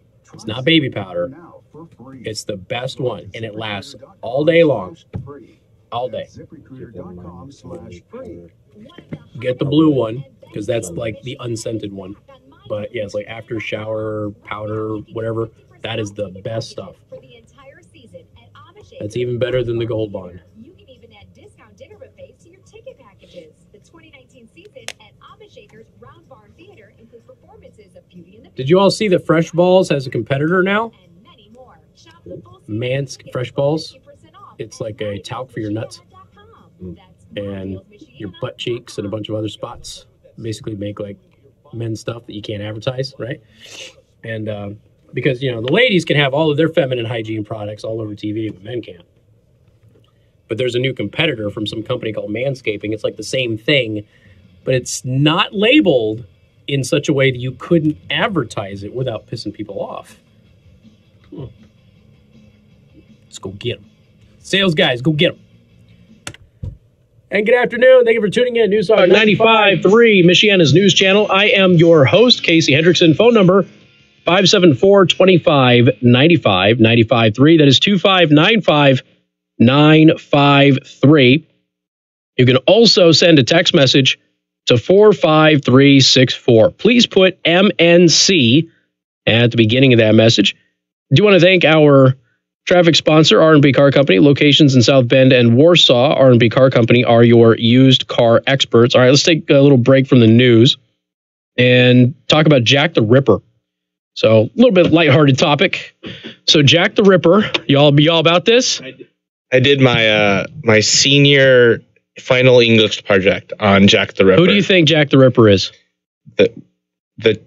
The one that I've more favored was I kind of figured him just to be some random guy with some medical training. I don't have like an identity that I chose. Okay, all right. So I just like gave a psychological background. But there's a, you know, obviously there's suspects, right? So they have like I think there's six suspects that they've always considered as top tier. There's several other small ones, but there's always been a prevailing theory that it's probably none of them, right? So they think they found Jack the Ripper. Now we've heard this a million times. The difference is, this one says they use DNA. All right. He's intrigued. By the way, interested. If you're not, I know that you all know who Jack the Ripper is, but if you're not familiar with the case, it's a dive into it. I mean, it is It is very violent. It is very gruesome. But whoa, is it a mystery or what? Yeah. I mean, it really is. If you're into the crime suspense stuff, this is it. And it's a very good look at like the human psyche, and it's a very good way just to take evidence and try to figure out their psychology. Didn't this inspire Sherlock Holmes? I couldn't tell you. I have to go back and look at it. Anyway, so Jack the Ripper, who stalked London more than 130 years ago, was a demon barber with a taste for human flesh, according to startling new scientific evidence. They're saying it's the barber. He's the guy from Poland. What's his name? Well, we'll get to it here in just a second. Kosminski is his name. All right, here we go. Ready? This is the evidence against Jack the Ripper. A blood-covered shawl found at one of the murder scenes is believed to contain DNA from both butchered victim Catherine Eddowes and the world's most infamous serial killer. Okay, we've talked about this quite a bit in Jack the Ripper lore, and whether or not his DNA was on there, could we extract it, that sort of thing. Researchers at Liverpool John Moores University conducted genetic tests on the sample long thought to have belonged to Jack the Ripper himself, who they now believe to be Pole Aaron Kosminski. We described for the first time systematic molecular level analysis of the only surviving physical evidence linked to Jack the Ripper murders, said the author. This is in the Journal of Forensic Sciences. Finding both matching profiles in the same piece of evidence enhances the statistical probability of its overall identification and reinforces the claim that the shawl is authentic. The bloody shawl is linked to the double murder of victims 3 and 4, Elizabeth Stride and Eddowes, on the night of September 30th, 1888, in Whitechapel. Now, Stride's throat had been cut, but the rest of her body was mostly intact. This was unusual because Jack the Ripper butchered all of his victims. So it's long been thought that meant that the Ripper had been said to have killed anywhere between 5 and 18 women, had been interrupted in his work and was still on the hunt for more unfortunate victims. So he's killing her, he slits her throat, somebody interrupts him. This is the double murder. The double murder. He takes off, which is also unusual for Jack the Ripper. An hour later, he butchered Eddowes, tearing her apart, taking her kidneys as a trophy before sending the sickening From Hell letter in which he claimed that he had eaten them. 5 women, Mary Ann Nichols, Annie Chapman, Elizabeth Stride, Catherine Eddowes, and Mary Jane Kelly are widely held to have been victims of Jack the Ripper, although later murders were also attributed to him. So they're pretty sure that it is Aaron Kosminski, based on the DNA evidence in their analysis. All were murdered in the most brutal fashion imaginable around the Whitechapel area. Their bodies were utterly mutilated, many of them being disemboweled. Really, I don't know. The only other case I could think of that is even somewhat comparable is the Black Dahlia, which is also another unbelievable murder mystery, if you're into that sort of thing. Chapman's uterus was taken. Eddowes had her uterus and kidneys removed and her face mutilated, and Kelly's body was completely destroyed and her face was hacked away. Such was the fear at the time that the streets of London emptied after nightfall, leaving the once bustling Victorian capital deathly silent while the Ripper roamed the streets. Now, in an astounding new article featured in the Journal of Forensic Sciences, fresh genetic evidence now points to 23-year-old Kosminski. This was confirmed after comparing fragments of mitochondrial DNA taken from the shawl with those taken from Kosminski's known living descendants. So we're assuming that this is a little bit more accurate than Elizabeth Warren's test. Investigators identify Kosminski as their prime suspect. By the way, 1024th Jack the Ripper shirt's coming soon. Investigators, too soon? No? Joe says it's not too soon. Investigators identified Kosminski as their prime suspect in the killings in 1988. However, they did not have enough proof to solve the case. The DNA testing suggested the Ripper had brown eyes and brown hair. This matches evidence from eyewitness reports. And the researchers say that their new study provides the most systematic and most advanced genetic analysis to date regarding the Jack the Ripper murders, and it's not the first time DNA evidence has pointed to him as the killer. Jerry biochemist at LGMU, and one of the co-authors of the current study, first conducted testing on the suspect's DNA years earlier.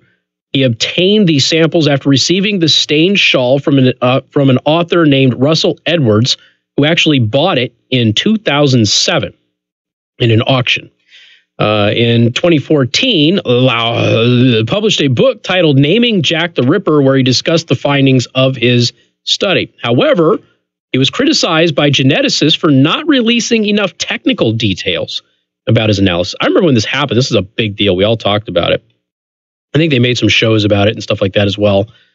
So then they go into the victims and stuff like that, which you don't need to care about. But very interesting bit of evidence. So this is actually confirming earlier DNA evidence. Now, here's the question, though. Was this a confirmation study? Was this somebody going, I need to prove my previous thing, so I'm going to go out and prove my previous thing? So now you need some independent people who are not tied with the original DNA testing to go out there and actually take this separately and see if they can get a match as well. And if they do, then you likely have your killer, who is also, again, a prime suspect as Jack the Ripper back when the investigation was ongoing and fresh. Could close the longest and most famous cold case in history. I just looked at, I just watched something the other day. They were still talking about all of the things they don't know about Jack the Ripper. Yeah. It's just, there's because it was so long ago and it was like the first case of its kind, so people didn't know how to treat it. Yeah, and they didn't treat it, very good. Obviously, I would assume that forensics has come quite a bit of way since 1888. I would hope so. But so that's very interesting. I mean, if that solves it, obviously you're going to get a bunch of. There's all this fan lore. Hollywood has made a million movies about this. Everybody has had their own Jack the Ripper. Even DC got in on it with Batman Gotham by Gaslight. That's right, they did. So I know that there was a Jack the Ripper movie that came out in the last few years. I didn't watch it, and I don't know who they pegged as the Ripper. I don't know. It'd be interesting to see if they pegged him, though. So that's what the DNA evidence is leading to or pointing to right now. There was Kosminski, who was a Polish barber at the time. We got more coming up. MNC News Time is 4:31. Time to check out Masters Heating and Air Conditioning online at mastersheatcool.com. Masters gets there faster. This is Michiana's breaking news at what? I was going to make a Sweeney Todd joke, but I couldn't remember. I was like, they don't know Sweeney Todd was real. They're thinking that Sweeney Todd was a part of the whole fear and lore of the Ripper. I was watching a thing the other day about that. I did have a list of suspects, and I remember that one of them was an American. The guy who had the hotel. There was an American, yep, the hotel guy. I know exactly who you're talking about. I pegged him just because the timeline matched up, and I thought, conspiracy. Never happened before. The American shows up. He's in the right area. Women die. Stops shortly after he leaves. Yeah. As soon as he leaves, it's over. He comes back. Right. His murders start. Timeline matches up. Let's see. And there's a lot of people, too, who think that it wasn't one person acting. I also had a theory that it was a woman. It was a jealous midwife who couldn't have kids, so she was killing prostitutes. Interesting. Jealous rage. Because she would have the medical background, and she would have motive. And no one would suspect a midwife walking around with bloody clothes. True. So I was like, that works. That's a good theory. So I put that one in there. And then I was just like, they gave a psychological background if it was a guy and if it was a woman. Was Annie Chapman a prostitute? The second victim? Most of them were, but most of them were. I think a couple of them weren't. I think 3 out of 5, like the 5 main were. Like the 5 confirmed Jack the Ripper killings. Mm-hmm. At least 3 of them were, I think. And they all had varying ages. Most of them were in their 20s, but one of them was like in their 40s. Yeah. I'm looking at pictures of their actual pictures. And then there's a couple of drawings, but there's actual pictures of. Yeah, I remember seeing the autopsy report, the one where he literally just got it. Yeah. The whole autopsy. She had her intestines on her shoulders and everything. Looking at the drawings. I dove pretty hard in the Black Dahlia, 15 years ago. It was one of those things I got a hair up my butt. I'm going to solve this. I have no idea who did that. There's less evidence in that case than there was in Jack the Ripper. I don't know that that's ever going to be solved unless somebody confesses on their deathbed. And I assume that they may be dead now. Who knows? But it also didn't help that during the whole Jack the Ripper thing, there was like 20 other murders that happened that were all like copycats. Right. Oh, it's snowing now. And everything. It was a shit show in Whitechapel. Yeah, it's scary time to be alive. Word.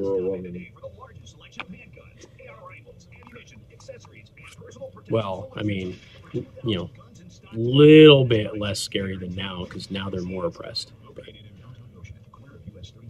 they live in fear. You know, all women live in fear now. They're really, really oppressed now.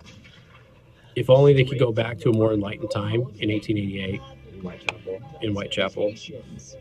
Because it can't be in America because Americans treat women horribly. The British, though, they treat women really, really well. Especially in London. At the Lurder Theater.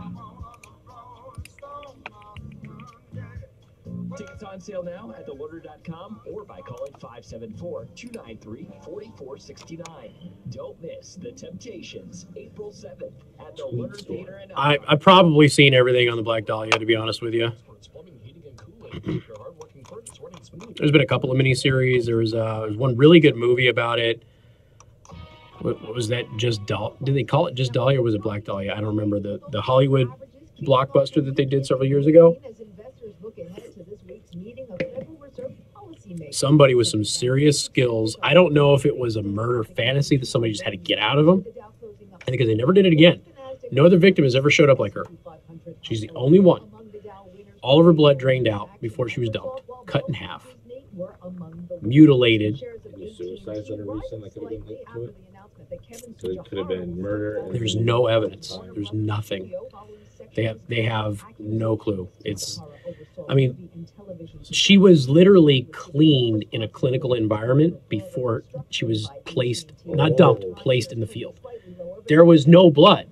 She was completely drained of her blood. Completely. So, I mean, she's famous for her mouth, but they cut her breasts off, mutilated her privates, cut her in half, positioned her in various ways. Zero blood. It's one of the craziest cases ever.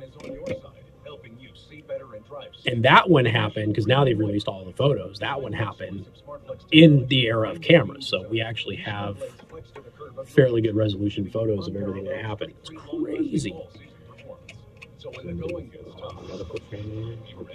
That's the only thing that they have is like somebody, because the way that the cuts are is they point to medical training, whether it's a full doctor or student, they don't know. But if nothing ever happened, either they just never did it again because they didn't want to, but they never did it that way again, or they committed suicide. Out of grief, they did the thing, and then they went, what have I done? I don't see somebody like that commit suicide, though. Possibility. It's possible. It's possible. If they have, something that... If they have DID, it's possible they have DID. Yeah, it's true. One personality did it, and the other one didn't know, or other ones didn't know. Everyone found out and just went, nope, okay, we're done. That's it. Don't forget to download their new app with new and exciting things coming throughout the year. Keep your car happy and clean this winter. You've never heard of the Black Dahlia, Frank? Whoa. You've probably heard of the case. You've probably just never heard of it called by name. I never heard it called by name, but I've heard of that case. Oh, yeah. I didn't know that it was really called by anything else. I thought everybody just knew her as the Black Dahlia. You gotta look it up. It's considered to be the biggest murder mystery in U.S. history. One of, if not the worst or biggest in the world. I mean, Jack the Ripper is probably top of that, but the Zodiac Killer is another one. More victims. To getting the supplies needed for landscaping or entertaining, Kurt Outdoor Living has what you need. At Kurt, you can add color to accentuate your backyard. A variety of bulk mulch from hardwood to rubber. Oh, that's bad. Oh, man. Jenny mentioned placed in the open. Yeah, placed. Positioned, placed. Not dumped. Every way that she was positioned was staged for a reason. Fireplace or fire pit. Start living outdoors. Go to Kurt Outdoor Living in Goshen and transform your yard into a dream come true. It's a trippy case. Talk radio that talks with you, not at you. News Talk 95.3. What was the other murders you mentioned? That's the only other one I talked about, right? Yeah, I think that was it. I mean, you talked about... So that was the only one? What was the only other? We mentioned the Black Dahlia case. Okay. Somebody's sending me a text like, what was the other murders that you talked about? But there was like during the whole Jack the Ripper thing, there was the whole Whitechapel murders. There was a lot that were unrelated. Yeah, a bunch of like copycats and everything. So there was a lot of, they had to go through and kind of figure out which ones they would attribute to Jack the Ripper. And we know that he's got, 5 victims? Like 5, quote unquote. We know 5. Confirmed. We know 5, but up Quote, to 18. Confirmed, yeah. Up to 18. The other one that I mentioned was the Black Dahlia. And I'm actually, I've had multiple people go, I don't know what that is. I'm actually surprised. It's, we did the Zodiac killings. But the Black Dahlia is considered to be probably the biggest murder mystery in U.S. history. It was one of the biggest in the world. And yeah, just an amazing case. And they've made movies about it, miniseries about it. It's countless published works about it. If you are it's a real crime. Now, keep in mind, and if you dive down this happened in the era of photography. So you have real photographs. Okay, they're all black and white because color wasn't really a thing then, but they are extremely graphic. Okay, so just keep that in mind. Anytime you dive down the Black Dahlia path, you're going to run into the murder photos, the autopsy photos, and that sort of thing. So it just depends on if you have a weak stomach or not. But if nothing else, if that sort of thing does interest you, the Black Dahlia case, I think that's the one that they're referring to. So I think I said I was going to try and solve it. Like 15 years ago, I was like, I'm going to solve this. I got nowhere. They have no clue who did it. There's less evidence pointing to the killer of the Black Dahlia than there is the Jack the Ripper case. And it's when you hear about what happened to this poor woman, because there's only one victim, no other cases happened like it. It's the only one. They have no evidence leading to anybody. Nothing. It's just one of those horrendous crimes that'll probably never be solved unless somebody's written it down and scrawled it down somewhere and it gets discovered. It's just an amazing, amazing case. It's awful, but it's also, interesting, looking at it from a historical perspective. All right, 574-25-95-95-3.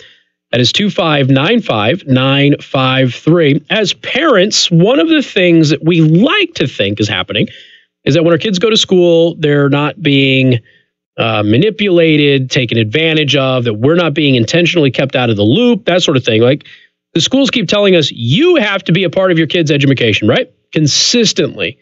Any parent knows that the schools and the teachers, they all say this, I need more parental involvement, more parental involvement, more parental involvement. Yet over the past 2 decades or so, maybe longer, the schools have consistently pushed the parents out. So the schools complain about students who aren't very good because parents are not being involved, while they themselves are pushing the parents away and shielding the parents from what they're teaching their kids. So the Daily Wire, they have this article that says, school let transgender advocate address kindergartners, says it informed parents that they could opt out. This report says that the district lied. Uh-oh. Now, if you're going to have somebody like that address the school, fine, okay. But you got to give the parents an opportunity to say, no, not going to let my kids see it. I don't want to get in that conversation. And that should be the parents' right, okay? That's it. I don't have an issue with them bringing a trans person in to talk to everybody. It's fine. I think it's unnecessary, and I think it's, pushing something that probably isn't needed to be pushed. But at the same time, I can understand why people in that community would say it's important for us to expose ourselves to these kids while they're young, and then they won't grow up and have any animus towards us. Okay, I can get that. As illogical as many people might believe that is. At the very end of February, an elementary school in Arlington, Virginia, had kindergartners sit on the floor to hear a transgender spokesperson for the Human Rights Campaign. Now, kindergartners. So talking about 4 to 6 year olds, 4, 5, 6, depending on the state, from the Human Rights Campaign, read them a book in which the claim is made that a boy can have a girl brain but a boy body, or a boy brain and a girl body. Now, this is obviously not scientific, but it is, toned down to terms that a kindergartner might be able to understand, right? The school district later claimed parents were notified by a letter ahead of time and were allowed to opt out if they chose to. All right. Okay. Parents see it and they go, all right, I don't have any issue with it. Other parents go, no, I'm not going to deal with that. I don't know how many of you out there have tried to have a philosophical conversation with your 4, 5, 6-year-old. That is not the right age to be trying to talk to them about this, okay? Not at all, because it's just not something that they understand. It's almost impossible for them to comprehend. So it doesn't make a lot of sense. It just causes confusion. The kid comes home, starts asking you a bunch of questions, and you don't want to deal with it until they're old enough to understand, because now you're trying to explain something to somebody. If you're willing to explain it to them, you're trying to explain something to somebody who has no capability of understanding what you're trying to say. And it's just frustrating, and everybody gets mad, yell, throw things. It's a whole horrible thing. Maybe you sell the kid on Craigslist because now you don't want the kid in the house. Because it's that annoying about it. Joking. But that claim was reportedly false, meaning the claim that they were allowed to opt out. Casey Chalk, no relation, himself the father of 3 small children, told the Federalist a copy of the February 22nd letter provided to the Family Foundation of Virginia under the Virginia Freedom of Information Act shows absolutely no offer for parents to pull their kids out of the activity. Moreover, although the letter notes that a book written by a transgender person would be read to the class, it does not explicitly say that kindergartners will be told that they may have a girl brain but a boy body, or a boy brain and a girl body, as the book claims. Nor does it say that the kids would be read to by a cross-dressing man who calls himself Sarah. I'm just quoting here from the Federalist, okay? Rather, it says only that there will be discussion around the big ideas of the books, which are, we want to accept and welcome all people. Oh, boy. So at least one parent is going, not what the letter says here. That's not good. But wait till you hear what's happening in the People's Republic of California on school ID cards, and don't think for a second it's not coming to a community near you. That's next on News Talk 95.3, Michiana's news channel. Casey Hendrickson. News. No relation because of the name. Yeah, Casey. All cases are related. Apparently not, because you said they're not related. Nobody knows what my last name is. Nobody. Nope. No one at all. Who says that's my name? My legal name. Spring officially begins this week on Wednesday, and spring-like weather is arriving on time. Oh, is Z-Bart coming on the break? Z-Bart! Please. Z-Bart! This week is Wednesday with a high of 46. Mostly sunny on Ceramic Eagle-Eyes is hail-proof, right? 50 on Friday, and sunshine. A definite warming trend as we head into the weekend with overall pretty quiet weather. Temperatures keep rising for Saturday. Mostly sunny and 55. And we could be pushing 40 is what, snowing? What's in the ABC 57 First Warning Neighborhood Weather Center. So it's 41 according to this computer. What the hell does the computer know? Computer don't know nothing. Not a thing. Oh, I just had a retro flashback. Remember the Nut and Honey commercials? God. Joe wouldn't. Nut and Honey, Nut and Honey, Nut and Honey, Nut and Honey. Scott Peterson says... Files patent for flexible display. Didn't they already have one of these? And it sucked because people kept putting them in their back pockets and they sat down and oh, yeah. Well, ZTE was the first to market with it. Well, they have the split. It's not the flexible. Samsung has a flexible patent. They have a flexible LCD, but it's protected in the case. So maybe that one will be protected by the outer case of it. So maybe they refiled a different patent, because I remember Apple having one. Certified financial planner and president of Howard Bailey Financial. You may have seen or heard my television or radio show Retire with Purpose over the last decade, or even read one of my published That's books. the Samsung. To register, call 866. So Huawei's probably doing it too then. If you've ever wondered how other people get If they're mentioning Huawei. taxes than everyone else, register by calling 866-482-9559, 866-482-9559. But now you don't have to carry a tablet around. Carries a tablet around. Nobody. But now you can because you have a phone that does this.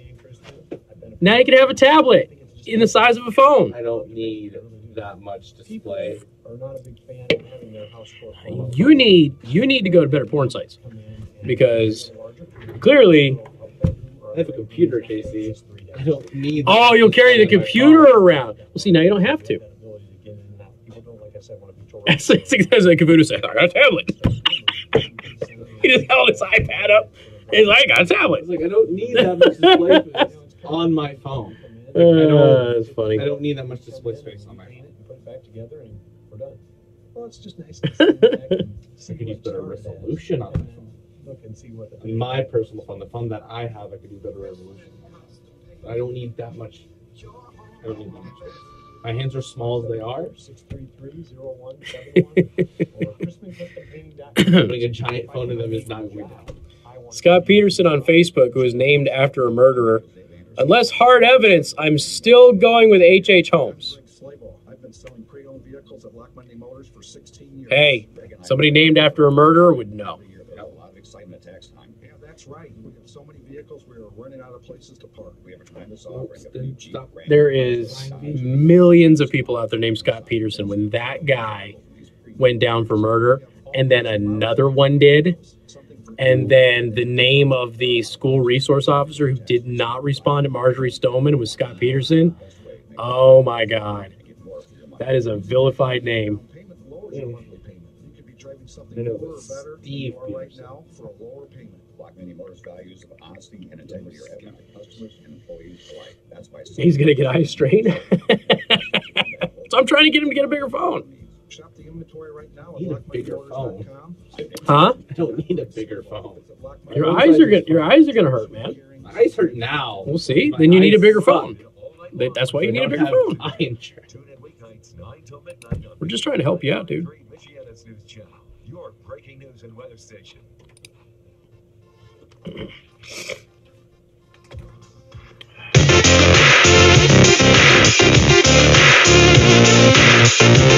good afternoon. Thank you for tuning in. News Talk 95.3, Michiana's News Channel. I am your host, Casey Hendrickson. Want to thank R&B Car Company. Locations in South Bend and Warsaw. R&B Car Company are your used car experts. You know, speaking of cars, we should take care of our cars, right?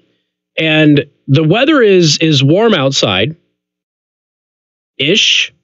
Okay, my kid has sandals. My 2-year-old's wearing sandals and grinning. But you also said you just saw some snow out there, right?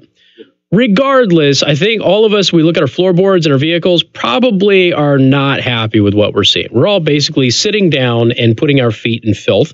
It's got the salt, the muck, everything else that comes with it, the frozen dog poop you stepped in that you didn't realize was frozen until it thawed out inside your car. So your car is pretty dingy right now. Go to Z-Bar to South Bend. Get that interior detail. Get it cleaned out. Make it look all nice. You can go to the beach and dirty it up again. Go to Z-Bar to South Bend. Let them know that I sent you. While you're getting the interior detail, I mean, you should get the exterior detail too. While you're at it, for those of you who are driving around without functioning headlights that are bright enough to be able to be seen or see other people with, maybe have them buff those out for you. You know, just kind of, I had that done. Makes a world of difference. Just saying. May have a couple of minor complaints about some people that I see driving home. Maybe. Just a smidgen, okay? Get your headlights taken care of. And Z-Bar South Bend can do that for you. But, you know, while you're there, you get the interior detail, get the germ defender put down on the inside of your car too, kills all that bacteria, the germs and everything else, provides a protective layer for you and your family so you don't keep passing around the sick like my family has been doing because we have not had the new vehicle over there at Z-Bar to South Bend. Didn't have this problem with the last car. Having the problem now. Z-Bar to South Bend, let them know that I sent you. All right. So California, we just got done telling you about a school. It was in Virginia. Yeah, school in Virginia. They had said that, you know, we're going to have a book about transgenderism. We're going to have somebody come in and read the book to them. And they didn't notify the parents that they would be talking about some of the intricate details of it or have them being read by a transgender person, which, you know, I don't really have an issue with. But then at that point, not allowing the parents to opt out while telling everybody we allowed the parents to opt out. And the parents are going, no, you didn't. Here's the letter. That's not good. Now you go to the People's Republic of California. There is a bill that would mandate that school ID cards have phone numbers of, quote, reproductive health hotlines printed on one side. Oh, boy. On February 15th, California Assemblyman Jesse Gabriel, Democrat, and they're shocked, introduced legislation that would require all schools, grades 7 through 12, as well as post-secondary, to provide on either side of the pupil identification cards the telephone number for, quote, among other things, a sexual or reproductive health hotline. You know the hotline is going to be taxpayer funded, right? You know that, right? The pertinent summary text of Assembly Bill 624 reads, existing law requires a public school, including a charter school or a private school that serves pupils in any of the grades 7 through 12, inclusive, and that issues pupil identification cards, as well as a public or private institution of higher education that issues student identification cards. Because again, if you're in college, you're probably not bright enough to look up your own sexual health information. So you have to have a hotline. Apparently, this is how it works. To have printed on either side of the pupil identification cards, which sounds dirty, pupil identification cards, the telephone number of the National Suicide Prevention Lifeline, okay, and authorizes those schools to have printed on either side of the pupil identification cards the crisis text line and a local suicide prevention hotline telephone number. This bill, commencing July 1st, 2020, would require those same schools and post-secondary education institutions, if they issue pupil or student identification cards, to have printed on the back of those identification cards the telephone numbers for the National Sexual Assault Hotline, a National Domestic Violence Hotline, and a Sexual or Reproductive Health Hotline. Is there any space left on those cards for your name and photograph? Or should it just be like a fold-out? Like the new phones? Like the new phones. You could fold them in half. Your identification cards will now come folded in two. I'm all for you putting information like that on your card. You really need a lot of, I almost said federal law. It's not. It's California. You really need a law to mandate it? How about just like a welcome packet? Welcome to college. Bad things happen. Here's a list of things that could help you if they do. We also have them posted in the student union or in your dormitory or what have you. Search like keywords for whatever the hotline is for. It's like the first thing that pops up on any search engine. And, you know, sometimes like the argument is, especially with suicide prevention, the argument is you'll have the number right in front of you. And even if you know it exists, you'll have the number in front of you and you're more tempted to call it. Okay. All right. Fair enough. Okay. But do you really need to have a mandate for all of those things to be on the card? Shouldn't the schools just go, you know what, it'd be a good idea. Here's the issues that we have. Maybe this is actually a good use of the time of school counselors, since they don't do anything else, is to go, we run into this issue and this issue and this issue regularly at school. Maybe we put some hotlines to things that address those things on their student ID. So they don't, if they don't feel comfortable face-to-face coming and talking to me, because I am, after all, just a school counselor, maybe they would like to talk to, I don't know, a professional, and they could call one of these hotlines and actually get real advice. I would be okay with that. You could, instead of putting it on the IDs, a lot of schools hand out what kids call passbooks, but it has like the student handbooks and everything in them. And in them are phone numbers of faculty. You could add them into that. Add in those hotline numbers into there so they're accessible, and you inform the students that it's there. Faculty really gives out their number? Not their personal numbers. Oh, their, okay. I was going to say, that seems pretty risky. Yeah. Under this proposed legislation, a private Christian school could be forced, this is where the religious argument is coming in, is that a private Christian school could be forced to list on the back of their student identification card the number of a reproductive health clinic, which Planned Parenthood, that sort of thing. So there's some religious objections to this, aside from the, wow, that's a lot of mandated phone numbers on a card. Maybe we don't mandate this sort of thing. But again, you got religious private schools. They're looking at this and going, you're going to force us to put something on there that violates our religious beliefs, which means it'll be challenged in court. And we'll have to go through this whole process. It's going to cost the state of California some money. I mean, they did just steal like $250 billion or something like that from the federal government over that train. So they have a little scratch to go ahead and play around with because they're not going to apply that towards their deficit. But other than that, it just seems like that's going to cost a lot of money.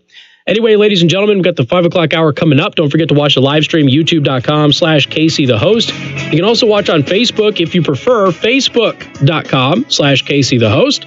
And don't forget, I'll have a forthcoming video here. It'll be some point this week. I didn't get a chance to do it today on why my entire YouTube channel has been demonetized for what they call numerous violations. They just won't tell me what those violations are. More coming up next. WTRC FM and HD1, Niles, South Bend. They didn't list any of the violations. Nope. Didn't mention the videos. Didn't list any of the violations. And YouTube always does.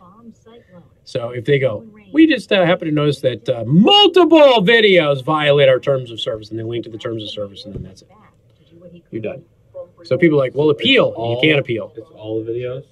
My entire channel has been demonetized. Everything. The yellow symbol. Yep. No shit, by the way. Yeah, you think? Yeah. I think. This is mud, by the way. Huh? Fox News. The guy's mud. Oh, yeah. Because he's Greg Gutfield, man. It is a practical, but he's Greg Gutfield. Let's see. Recent studies calling into question whether a small dose of aspirin each day can really help prevent heart attacks. All right, I am going to return. Eventually. No one wants to hear me talk about daily dose of aspirin can reduce your chances The horse of a second heart attack or clot-related stroke. But in earlier years, doctors had been hoping that aspirin could also be used as preventive medicine. You'll have to roll with it. For adults with no history of heart disease. Instead, some studies are finding increased risk of suffering a major hemorrhage. So the American College of Cardiology and American Heart Association have released new guidelines saying aspirin should be limited to people at the highest risk of cardiovascular disease and a very low risk of bleeding. The new guidelines also emphasizing that lifestyle changes, including regular exercise and a healthy diet, could lower the risk for seniors with no prior heart disease. This is Fox News. This is Michiana's breaking news and weather station. News Talk 95.3, Michiana's news channel, and 95.3 MNC.com. I'm John Zimney in the MNC News Center. Among our top stories this afternoon, it's life in prison without parole for Antoine Mims for the shooting deaths of two men at a house party a year ago in Benton Harbor. Antoine Mims was found guilty in February of 2 counts of first-degree premeditated murder, possession of a firearm by a felon, and 2 felony weapons counts for the shooting deaths of Michael Johnson and Cortez Miller. Mims was captured in Georgia in August, about a month after authorities announced he was added to the FBI's 10 most wanted. An appeal of his sentence is now in the works. That's 95.3 MNC's Carl Stutzman reporting. An Indiana man was arrested in St. Joseph County in Michigan on OWI and concealed weapons charges. The 49-year-old was stopped early last night for driving 74 and a 55. He was stopped on US 131 near Three Rivers and had a blood alcohol content roughly 3 times the legal limit. He also had a concealed weapon and a valid permit, but was charged because he was intoxicated. And the Richmond City Council is considering... 3D printed. Out of Waco. The council will have a meeting tonight. Almost. His mother? Yeah. So Speed actually gets to get off of work at a normal time. Look at that, Mr. Supervisor. So you got time to actually like make CAD files for me now or what? That you don't do anything but yell at people and stare at them disapprovingly. You have CBD, Casey? No, it's mints, breath mints, but it's like liquid. I know. Oh, but I have it. Oh, did I? Yes. I have CBD. Hold on. You got it to try and help me sleep? Yeah, I don't know. I have mixed results. So it doesn't seem to make me tired, but when I sleep, I tend to sleep like way late in the day next day. So I tend to get really out. But The only chance of rain this week is Wednesday. In the ABC 57 First Warning Neighborhood Weather Center, I'm Chief Meteorologist Tom Cook. well, happy, just don't donate through YouTube anymore. Because all of that has been disabled. No more super chats. None of it. It's all gone. Huh? Yeah. I'm not going to lie, because we were just talking about the Twitch thing. I came so damn close to being like, yep, screw you. I'm just going Twitch then. Or you can get your own website to host. Well, I thought about that, but it requires me to have more bandwidth because I have a shared plan. So I would like to just self-host personally and have everything internally built, but also if your servers could host that many people at one time, along with your normal traffic at this time. Yeah, yeah, it's significantly more to get on your own hosting plan. So it was easier to do. Alrighty. We moved. We're now on twitch.tv/Casey the host. We are there now because YouTube screwed us over. And like I didn't even monetize the radio show. Yeah. You know, so it's like it's just the other videos that I have. So two things happen with that. One, the KKK videos get attention again. Two, I had sent them a note and said, guys, you have to get better at this. I'm tired of disputing. I dispute all of the copyright claims that I get, and I win almost every single one of them. Because everything I do is FCC compliant. And I was like, you guys got to get better at this. I'm getting real tired. Because it's like the same song over and over and over again. I'm getting real tired of winning this case. And so it could have been, oh, okay, well, geez, all right, you snippy little bitch. That's what I feel. It's one of those two things. Because YouTube always tells you the second that your violation happened, what the violation was, which video it was, and they're like, oh yeah, like all of your videos violate terms of service because you're an a-hole. I know I'm an a-hole. That's the point. That's why I do it. Damn it. Know that there is an alternative. Jules back on our show. Make the switch at Juul.com. That's Who? Oh, Juul. Oh, you know what I gotta do? I gotta get YouTube nicotine flash drive of millennials. The nicotine flash drive of millennials. That's interesting. The addiction giving flash drive. All right, I can't do anything. Oh no. I just tried for me to get half off your range time. Get half off your range time. You can also get 10% off in the store. Listener discounts on firearms that nobody else gets, but you got to mention me when you go out there. SecondAmendmentArms.net is the website to get more acquainted with them and to get contact information. All right, Pete Buttigieg, quote, all signs are pointing in the right direction for a presidential run. He got to that 65,000 mark that he was looking at to be able to join the debates. Now, people have asked me, Casey, will he be on the debate stage? And I said, not the prime one, not right now. He's got a ways to go. There's too many candidates. So as with what happened with the Republican Party, this was a big question. So I assume the Democrats are going to do the same thing. I suppose they could go a different direction. But with the Republicans, there were so many candidates. What the Republicans did is they had a early debate and then they had a primetime debate. So the primetime debate where people polled over a certain number. So you had the early debate. If they did well, they could get up. They could move to the main stage, that sort of thing. If somebody on the main stage was polling bad, they could move down or be dropped out, whatever. So I would assume that the Democrats are going to do something similar. Again, I could be wrong. I haven't heard the official rules of how they're going to conduct all of this yet. But I would assume that that's going to be a similar scenario. So Pete Buttigieg, nationally not polling very well, but he does have some good players behind him. I've told you this for a couple of years now. He's got some big players in the Democratic Party. He certainly can get media attention very, very quick, even on a national scale. The problem is that it's a crowded field, and people are struggling to pronounce his name. Now, as silly as that is, in the political world becomes an issue. So he tried to do, well, they just called me Mayor Pete. Yeah, but you should have told everybody how to pronounce your name. All right, you should have done that. So we'll see what happens. Right now, like I said, he's got the ability to make a name for himself. The real question is he gonna make a move? So anyway, here's what he was on with Chris Wallace.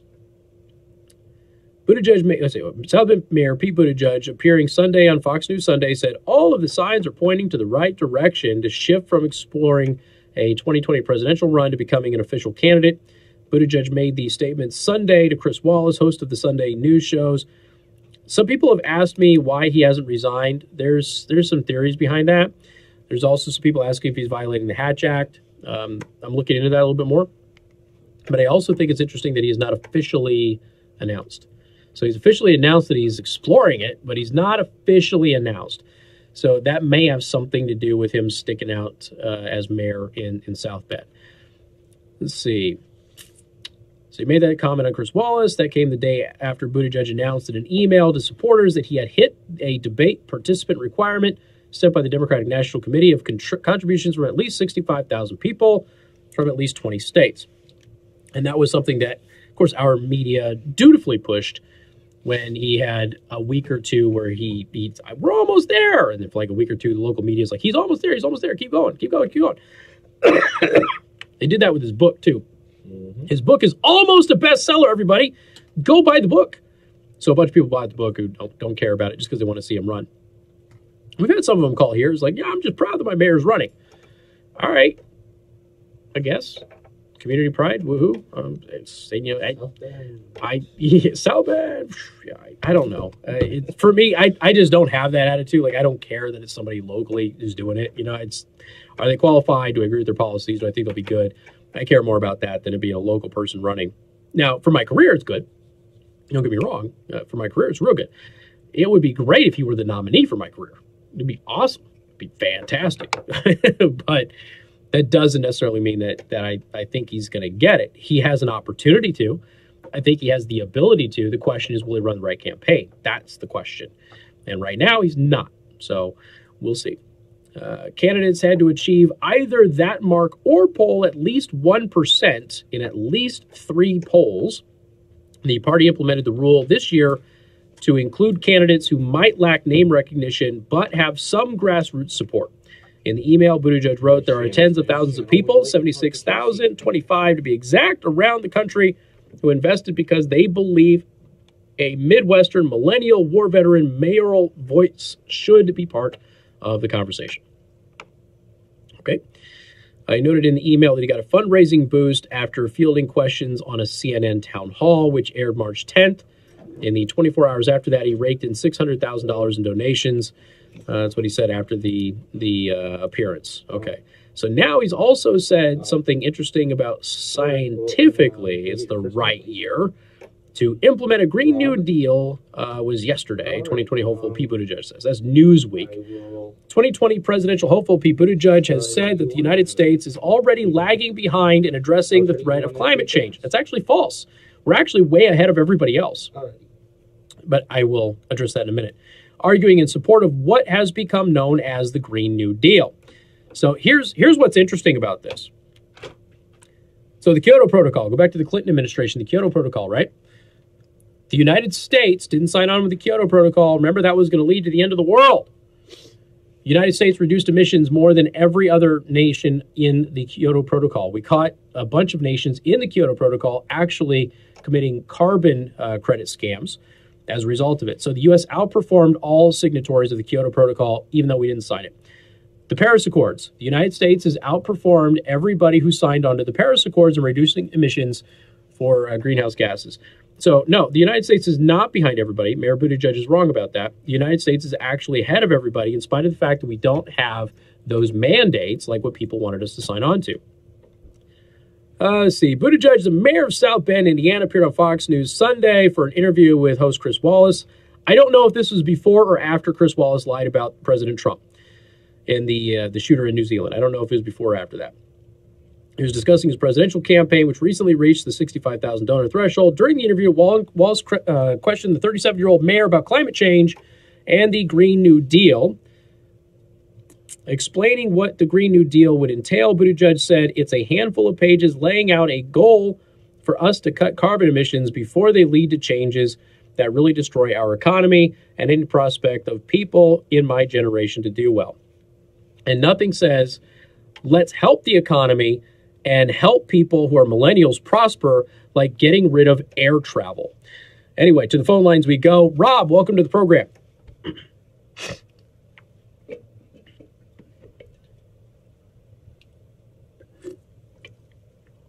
No, it's donors. So 76,000 people have donated to his campaign. Well, yeah, individual donations and things like that are all public.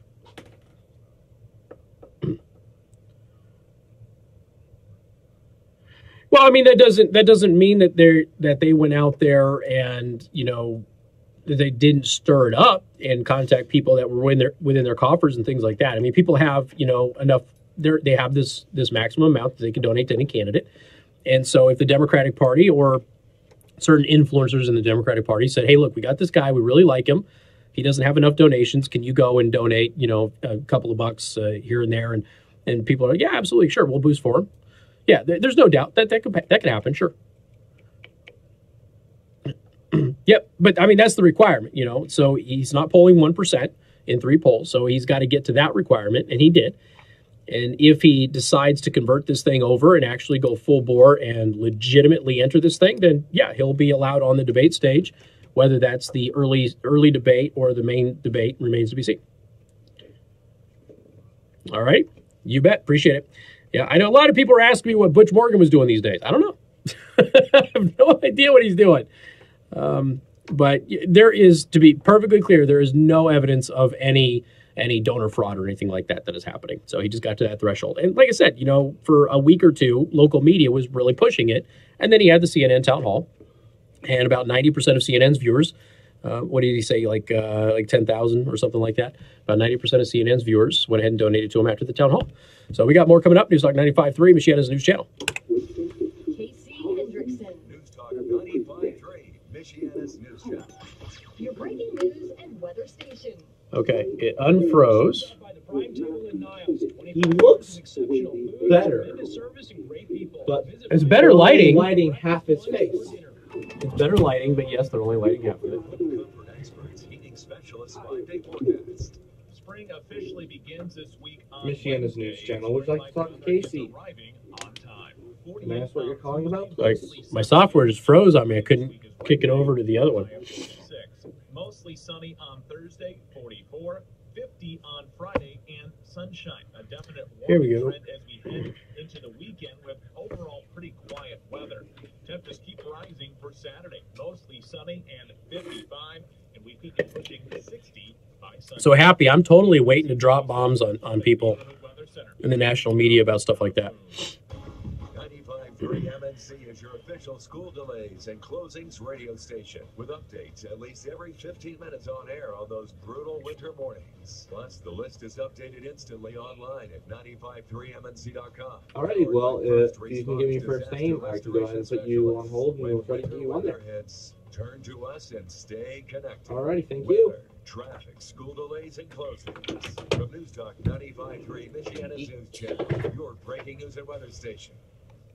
Ouch! What happened? I tripped for the last time on our uneven sidewalk. We have to replace that concrete. Why replace it? We can just call A1 Concrete Leveling and they can level it. What? I'm confused. A1 Concrete Leveling fixes all types of concrete surfaces, so you don't have to replace it. In driveways, patios, and oh man, A1 Concrete Leveling. I may need your business. Process to pump your concrete back in place. What type of process are we talking about? First, they drill small holes on the surface of your concrete, and then they hydraulically pump an environmentally friendly compound underneath the concrete, and once the desired level is reached, they seal off the holes with a cement mixture. The newly repaired concrete can even be used the same day. A1 Concrete Leveling, correcting your concrete one level at a time. For more information or a free estimate, call 574-862-3146 or toll free 888-560-3146. Just remember, Michiana, don't replace it, level it. Destroy it instead of replace it. Genuine effort and consistent fertilizer timing. Totally. If I end up in this house, I'm going to need their services. You've always wanted without the hassle of figuring out how and when to treat it yourself. Are you done buying the heavy bags of fertilizer at the store, hauling them home, and then hoping you have the chance to put it down at just the right time? If you're like me, you love maintaining your lawn, but you're overwhelmed by the when and the how to feed it. Does your lawn look like it's starving? Does it have bare spots or not look as full and green as it could be? You need a lawn that looks healthy and stays green. You need the professional touch of Stay Green Turf Control. With a full line of services, including fertilizing, comprehensive weed control, lawn fungus and insect control, lawn roller, and aeration. You treat your lawn like it's all out every Find us day, on Facebook. no matter the weather, 574-904-3025 does something. For a hassle-free quote today. If I were retired, I would totally be that guy. Well, he's not, though. Yeah. I think he has a job. I don't have the time for it, but if I were retired... He's also the head of the HOA, of where there's like 3 members in the entire subdivision. They're like, would you like to join the homeowners association? No. I wouldn't. HOA suck.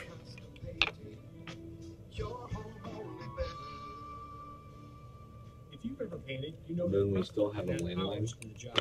Our dog was out at like 7 one night. She was working. We got a call from the guy. Like, you need to bring your dog inside. Like, nah. I'm good. She's having fun. It wasn't like an aggressive bark. She was just barking. Birds. Because she's a dog. Dog. You need to bring your dog inside. Like, dogs do that and stuff. Service sign company. We've been in business now going on 14 years. We have 2 stores located in Elkhart. A lot of the services we offer, the vehicle. You want to take your kid inside? Your kid's yelling at me. With that, our business probably deserve it. You something on a proof, and then when you see it on your vehicle, it stands out. It's not just here's a vehicle wrap. It's a notch above. When you walk into our door, when you engage with anybody on our staff, realize that you're dealing with true professionals, and they absolutely love what they do, and they want to help you and take care of your needs. Whether it's a small job, or whether it's a $5,000 or $10,000 job, I want somebody who walks in selling $25 t-shirt to feel like you're my $10,000 customer. It doesn't really matter. I honestly believe one of the most important things in business is taking care of people, period. And that their job, no matter how big or small, is important to us. From wraps to signs, display your brand Signs of the Times in Elkhart. Visit signsofthetimeselkhart.com. At Mathnasium, we've transformed children's lives for 15 years. We build confidence, develop critical thinking, and boost math grades and scores. Whether your child needs to catch up or get ahead, our expert instructors and proven Mathnasium method provide the rock-solid math foundation they need for today and for their future. We're the authority in math education, trusted by more than 500,000 parents. Mathnasium. We're changing lives through math. Schedule your no-obligation first visit to one of our 900 centers today at mathnasium.com. I had my food. I was here. All right, here we go. Whoa. You actually get real sound now. Hey, good afternoon. Thank you for tuning in. News Talk 95.3, Michiana's news channel. I am your host, Casey Hendrickson. Phone number 574-2595, 95.3. That is 2595. 953. You can also send a text message to 45364. Please put MNC at the beginning of that message. Oh, by the way, 2018 was not the 4th warmest year on record. That's another myth. Every year they put these things out, and then they have to retract them, but they retract them months later, and they're all super quiet. And all of their so-called increases in temperature are within the margin of error anyway. So people just run around, and Mayor Pete's floating around. He's like, it's the 4th hottest year ever. No, it's not. But if it was the 4th hottest year, considering 2016 was allegedly the hottest year ever, technically the planet is cooling. We're headed in the right direction, people. Just say it's all garbage. But all right, 574-25-95, 95.3 to the phone lines we go. Ken, welcome to the program. Hey, welcome, Casey. Good afternoon, and so glad the Casey Hendrickson Show is on the great regional radio station of the Michiana News Channel.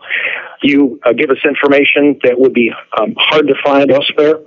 You do it, and it's information and entertaining at the same time, and thank you so much. Thank you. I'll make 2 points about Mayor Pete. Mm-hmm. A couple of his philosophies that he may or may not really want to discuss. And number one is this. Mayor Pete is a roads scholar, and people make a big deal of that. They ooh and ah. And everybody can do their own research. If you drill down and learn about Cecil Rhodes, you'll find out that he was a one-world government person. So what I'm saying is, doubtful that Mayor Pete will become president, but if he does, and you like your country, you can't keep your country. So should we immediately enslave all Rhodes scholars? I don't know that. Good question. I'm just, are they good workers or not? I don't know. Are Rhodes scholars good workers? I'm sure that they are, but the philosophy is that countries should kind of be done away with, borders should be done away with, things of that nature. That kind of sounds like his campaign. Yeah, okay. Fair enough. The other thing is taken out of the Bethel Beacon newspaper from Bethel College from February 22nd, where he had an interview, and he talked about, actually talked about this on CBS News, Good Morning, that he believes our democracy should be repaired. I didn't know that it needed to be repaired, but one of the first things he wants to do is have electoral college reform. Correct. I think what he really wants to do is do away with it. He has said that he wants to get rid of it. He has actually said this in various campaign stops. He wants it gone. And, you know, it was one of the things actually in his original announcement, he talked about that reform. But since then, he has actually advocated for a national popular vote. So it's like the people in Colorado. So the people in Colorado, or the governor just signed the bill from the legislature that says that they are going to award their electoral votes to whoever wins the national popular vote, which, by the way, is going to get challenged because it's technically unconstitutional, but I digress. Why should the people of Colorado vote then? What's their motivation to vote if everybody else outside of Colorado is going to have a much bigger say than Colorado? Colorado is not a populous place. So if LA can dictate who the president is going to be, and they're just going to throw away everybody's vote in Colorado to go to whoever won the popular vote, why should the people of Colorado even bother? Yeah, exactly. The founding fathers were so wise. I don't know how they perceived this early on, but large urban population centers versus rural, they wanted to do something to kind of weigh that out. Yep. And they came up with the electoral college. Well, I think if you look at everything that happened in Europe, I mean, that was the lesson there. Everything's, centered around London. Everything's centered around Paris. Everybody else who's outside of that had no say in what was going to happen with their day-to-day lives, their government, that sort of thing. So I think that's where the experience came from. Obviously, they drew a lot from the Greek states and having that decentralized government, that sort of thing. But, this is the idea that somehow you should. So I saw this one day on Pete Buttigieg's Twitter. He was quoting somebody who was talking about getting rid of the Electoral College. And I was like, he said, very intelligent piece on the Electoral College. And I just put in air quotations, intelligent, and laugh. And somebody's like, yeah, because my vote in New Jersey, God forbid I should want my vote in New Jersey to count as much as somebody in Montana. And I'm like, I guess you don't understand apportionment then. Exactly.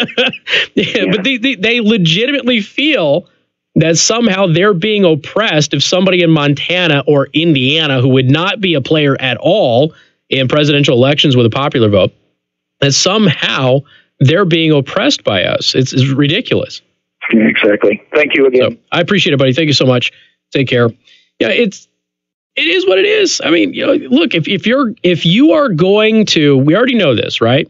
If you're in rural areas, you tend to lean right. If you're in urban areas, you tend to lean left, right? That's just the nature of the game. That's how it is. And there's various cultural aspects and communal aspects that kind of dictate that. So if you're looking at the last presidential election, the city of Los Angeles could have decided who the president was. Okay, think about that. The city of Los Angeles. The difference in votes between Trump and Hillary in Los Angeles was the election in the popular vote, right? So from their aspect, they're going, hey, we want New York. We want Los Angeles. We want Seattle. We want New Jersey and these places to decide who the president is. We don't care about, everybody in the middle of the country who feeds everybody. We don't care about those. We want everybody else, because those are the sophisticated lot. And just because there are more people, and look, how many people out there do not understand the concept that every community has a culture? We all get that, right? Like, I'm from Las Vegas. The culture is very different than it is here. So when people congregate together, a culture develops. Well, there's a culture, and in that culture, you have values, but those values are not shared with everybody else. And so the values in your limited scope and your limited community should not dictate the values everywhere else without having input from those other people. Jim, welcome to the program. Hey, how you doing, Kate? Doing well. What's up? Hey, you know what people don't seem to connect is, if you get rid of the Electoral College, what are you going to do about the U.S. Senate? Because the Senate gives 2 votes to every state, no matter what the population of that state is. Right. And so is it really fair to have a Senate chamber where Utah gets as much say as New York or California? Mm-hmm. That just is another reflection. But they're making that comment, though, Jim. Well, yeah. They've already made it. Problem. They've already said, we won the popular vote in the congressional elections. They've said it after this last election. We won the popular vote, and they talk about what the heck does your popular vote have to do with anything? Who cares? They're talking about districts and stuff. They won a contest they were not competing in. Correct. So congratulations. Yeah, they ran a race that nobody else was running. But and so the thing is, the founding fathers recognized this was a union of individual states with individual states' rights. Correct. Yep. And so you couldn't overrepresent a population center like New York by just letting the mass numbers dictate to the rest of the states exactly how they were going to have to live. And they wrote about this pretty extensively in the Federalist Papers and others too. So, hey, Jim, I'm on a hard break. I got to roll, man, but I appreciate it. Thank you, buddy. All right. You take care. Bye. All right. MNC News Time is 5:31. Time to check out Masters Heating and Air Conditioning online at mastersheatcool.com. Masters gets there faster. This is Michiana's breaking news at weather. Yeah, I'll talk about it. Why not? All right. Sure. It's low-hanging fruit. All right. I will try to get you on. You said your name was Roger? This afternoon, police are investigating some complaints of indecent exposure. You will be Tim forever. In an alley behind Clover Street Saturday night. There were reports that a man went to the back porch of a house and dropped his pants. ABC 57 In case you don't know how a tornado drill works. That it's been happening quite frequently. In December, for I don't have an issue with them actually telling the times, though. There's been a couple of times where the weather looked suspect, and then I heard the sirens going off, and I didn't know there's a test. I'm like, are we going to die? Nah. Then you're out there, you're like, checking the temperature. I think it's like a statewide test or something. What's going on? Yeah, I'm sure that they're doing the full state thing. It's that season. I got an email from IU Central, like the Bloomington office. Word.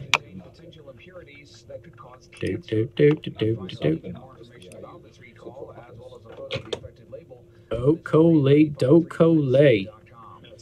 All right, so have him be the last call on that, and then I'm going to move on. Sure thing. Since I thought there was going to be full phone lines there for a second. Well, we don't want to call already. We don't want to wait. Well, screw them. You don't want to call Screw them. Well, then they don't get on. Just how it is. I don't mean actually, screw them. I'm just saying, figures. I'm telling the audience, figure of speech. I don't actually hate them. Just like, it's like screw. Totally hates them. Every single one of you. That's why you do so much. Did you guys watch the video that I posted of Representative Crenshaw talking about his eye patches? He has multiple eye patches too. Yeah. And he talked about the different ones and things like that. And he finally got to the Texas one. And the whole reason that the Texas one happened is because during the campaign, they had superimposed the Texas flag on one of his eye patches, and people were asking to see it, and he didn't actually have one. It was a graphic, so he had one made. But he said, Texas is the greatest country, the greatest state in the country. I was like, yeah, bravo.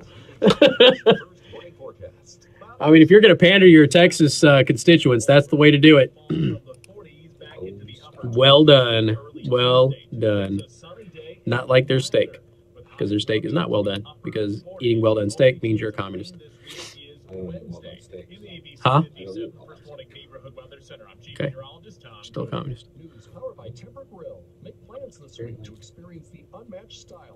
I got an uncle who wants it burnt. Burnt, hard as a rock. That's how he eats it. There's no flavor. Like, I've tried it. First of all, it's dry and scratchy, but there's no flavor. The flavor's gone. The flavor's been cooked out of the damn steak. Somebody was grilling near IUSD campus today, so I was walking to my car. I saw a ton of people crack their barbecues open over the weekend. People are like, it might be like 35, but it's still sunny. It's like, all right, do it. Let's go. His girlfriend's parents made me had it out beef. Yep. And grill burgers for my birthday. David, I'm not lying. I would wear a patch. I would wear a patch with my logo on it, an eye patch. By the way, your knife is supposed to be here Wednesday, David. So it usually gets delivered. I told them to ship it FedEx. They shipped it UPS because, I guess, screw me. So UPS usually ships while I'm at work. So I probably won't get it until Thursday. Don't trust the USPS, Casey? They don't offer USPS because they ship large packages, and the post office is really good at small packages. They are 3 times as much as everybody else on large packages.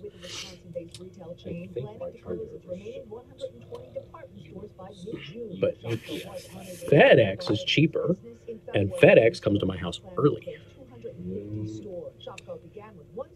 How did he injure himself? Oh, he did it at a charity event. Okay.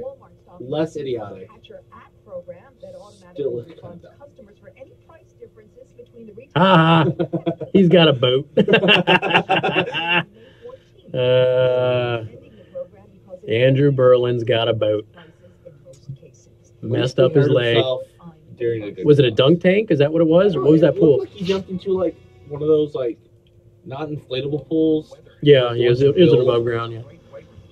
He just jumped into it, or that's what it looked like he did. And I don't know why he did it. And did you see the water? It looked. No, I just saw it when he got out. I didn't. The point is that he hurt himself. I think jumping in. Yeah, so he's doing a charity thing, and he Andrew Berlin just busted his leg. I could tell from the CC was for the Special Olympics. Special Olympics. All right. Very good. He's a good dude, man. Andrew Berlin's a good dude. Easy way to be more giving. Give blood at the South Bend Medical Foundation. Whether you are a new donor or donor who decides to donate. Doesn't mean I'm not going to make fun of him for having a busted leg.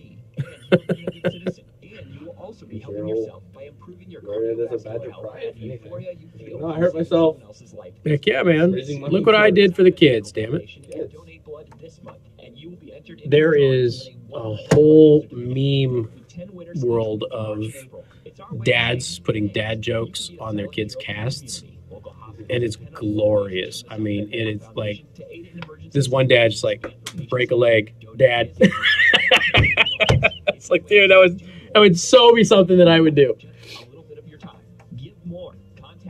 When I was in an immobilizer. Warren, send me a message. Give me your budget. I'll get you something. I've got several that I don't list on the website. And I was in the immobilizer my junior year, in the middle of marching season, and right as play rehearsals had started. And our photographer, who comes in and takes pictures throughout the entire season, was like, Joe, you realize you're supposed to break a leg during your performance, right? And I went, thanks, Brian. Yeah, that's pretty funny. I haven't heard that joke yet. Nope. You're going to hear it again. Forever. Forever and ever and ever.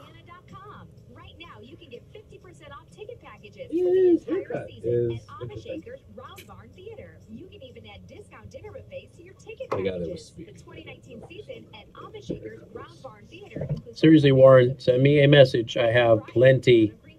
And many more. Shop the Oh, I finally heard back from Cobra Tech, too. I've been trying to become a dealer of Cobra Tech directly. They're like, 20 knives buys you in. That's it. So I was like, sweet. Get moved. Cobra Tech has these really cool new EDC blades. Really cool.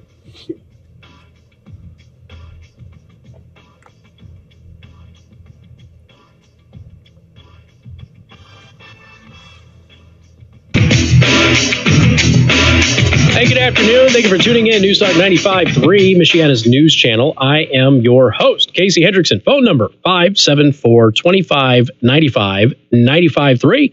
That is 2595-953. You can watch the live stream by going to youtube.com/Casey the host. Channel has been demonetized completely, so we're ticking the right people off. It's good stuff. You can go to facebook.com/Casey the host as well if you prefer to watch the live stream there. I think I have made an executive decision on the live stream. I'm thinking on Fridays, we're going to go to Twitch instead of Facebook. Even though this all started on Facebook with the title Friday Facebook Live. I think we're going to go to Twitch on Fridays. I think we're going to test that out for a little bit and see how it works. I've often been asked to do Twitch, but for many years I've been asked, not just you, Joe. For many years I've been asked to do Twitch, and I've as a gamer, I have said, you know what, I don't want to invade Twitch with what I do. You know, Twitch is what it is, but more and more other people are doing it, so why not? And since Facebook is less friendly, people have mentioned that they don't get notifications anymore on Facebook. I've noticed a dramatic drop in the views. So considering that this all happened shortly after we learned about Facebook de-boosting live videos from conservatives, it's a little concerning. I don't know if they're doing that to mine. I'm just saying they've done it in the past, so who knows? And now YouTube is demonetizing me. So, be religious. Not that I monetize the podcast from the radio show anyway, but I do monetize other videos that I do. So we'll see. We'll see what happens. But I'm thinking we might start doing that on Twitch. So twitch.tv if you don't have an account. All right, 574-2595-95.3. Roger, welcome to the program. Good afternoon. Hey, brother, what does demonetize mean real quick? It means I cannot make money with my videos on YouTube anymore. So no advertisers, nobody can donate money to me, everything. So I'm incapable of making any money. Hey, I got a quick, I got an observation that I'd like your opinion on. Real quick, I hate it. If I can, at the same time, Pete Buttigieg, or Buttigieg, when he got elected, his name was Buttigieg. And he got elected, and he was cool. He seems like a decent mayor, nothing great, and then he does this essay, which is fine. I love everybody. As long as you're honest, and I love people. Okay. But here's the deal. Then he changed his name to Buttigieg. Where'd you go? His name to Buttigieg. There you are. Your volume's cutting in and out, Roger. Oh, I'm sorry about that. Let me try this. Okay. He started with his name Buttigieg. Yeah. You still hear me? Okay. He changed his name to Buttigieg after he did the essay. Okay, now theoretically though, Roger, what if he didn't change his name? What if he just thought it was the easiest way for people to know who he was and didn't want to go through the whole name thing? But what I noticed was I heard Rush Limbaugh. I shouldn't have maybe said that name on the air. But I heard, another radio show talking about him because he's running for president. Yeah. And they're calling him Buttigieg again.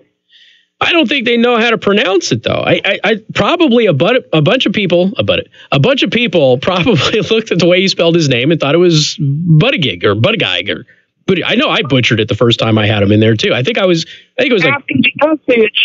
It changed after the essay. Yeah, he got elected. Now he can tell people what his real name is. I think again because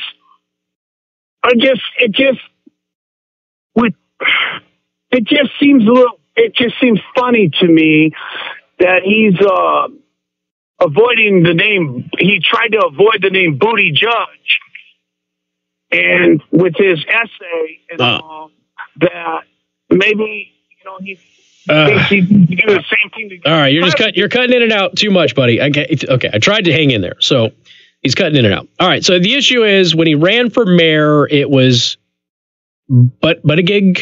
Is that what he said? But okay, but that's how it's spelled. It's. I think when I interviewed him for the first time when he was a candidate, I think it took me 10 minutes of sitting here talking to him, going, but a gag. I think it was like 10 minutes, and I finally got it right. And I probably got it wrong during the interview. So I think he probably was just like, whatever. People have probably been screwing this dude's name up his whole life and isn't all that concerned with people calling him whatever they feel they call him. So I don't necessarily think there's anything nefarious with that. I think he's got a weird name that people don't pronounce readily. That's it. But once he wins the election, it's not about the name anymore. It's like, okay, I am the mayor, so here's how you say my name, as opposed to, hey, if you vote for me, say whatever the heck you want, which is kind of what he did on CNN. He's trying to get away from his last name altogether because it's difficult. He's like, hey, they just call me Pete. They just call me Mayor Pete in South Bend. That's what he's trying to get. He's trying to get, excuse me, he's trying to get the country to call him Pete. So you don't have to worry about the last name. I don't think it's nefarious. I think it's just that he has a name issue that is difficult for people to pronounce. That is certainly something that's undeniable, and people don't know how to say it. Nobody gets it right. And so he's just trying to steer people away from it. I don't necessarily think that that's nefarious at all. I think it's just he's got a weird name and he's been dealing with this his whole life. So I wouldn't call that sinister or anything like that. I would call falsely accusing the former police chief of committing federal wiretap fraud, or I would call that an issue. But that's just me. Got more coming up. News Talk 95.3, Michiana's news channel. Wondering about the weekend? It's always in sight with the 5-day forecast. What we're going to have to do, Stacey, is try to figure out which channel we're going to have to broadcast on, like which category. Yeah, do we do it IRL, or do they have subcategories on IRL now? I have no idea. Because I know I would assume it would go to IRL. One that, like the most popular one that I can think of that will work is just chatting, but I feel like that's more like audience interaction. But see, I did see like a talk show one. Now maybe that might just be my television app though, because they killed their official television app, and so I downloaded a third-party app, and they had like a category of like talk shows. So I'll just go jump over to Twitch and see, just check out their categories. See what they got. They might have a talk show one. Talk show and podcast might be one. If that is a category, that would be it. That would probably be the one that I would go with. This is Casey Hendrickson. Our next we'll just go ahead and go to browse. All right, Southern Poverty Law Center. So there's just chatting. Hey, everybody, I got to let you know, I have to book it over to the house that I'm buying right after the show. So I'm not trying to be rude, not trying to cut out on you like too early or anything like that. I am going to have to drop the show the moment I go off the air and bounce out. So shows and podcasts. Yeah, perfect. So now that they have a category for it, it's free season if you ask me. So I'm just letting you all know that I'm not trying to be rude and bounce out of here or anything like that. I'm just. It is an IRL. I just went into browse categories IRL. Okay, yeah, because IRL used to just be IRL. Now so they've got categories for it. Just chatting, sports and fitness, music, ASMR is popular, but not as much anymore, thankfully. They have food and drinks, so like people cook now and do it. I did see some cooking shows on there. I saw a cooking show on there, and that was like, hey, you know what? They're starting to do a bunch of weird stuff. I might be okay hopping on here. Let's see. The most popular one has 2,000 viewers, followed by a 750. So we're going to be touch the bottom. But new platform equals new viewers. So we will see.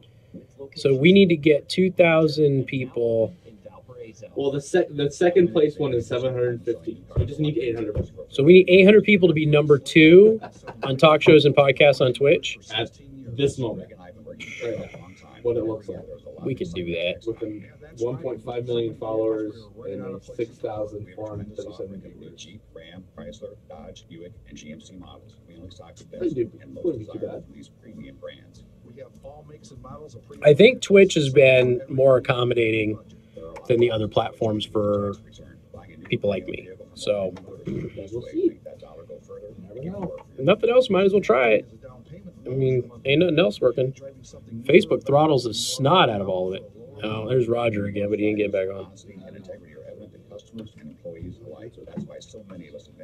I know George Knapp. Yep. Interviewed him many times, been in the same circles many times. George Knapp is a very good reporter. Very good reporter. Okay. Good dude. Okay. What do you need done on your house? Why not? I'm not going to lie. I thought about Pornhub. But obviously it wouldn't work for the radio show, but I thought about doing a podcast on Pornhub. But no.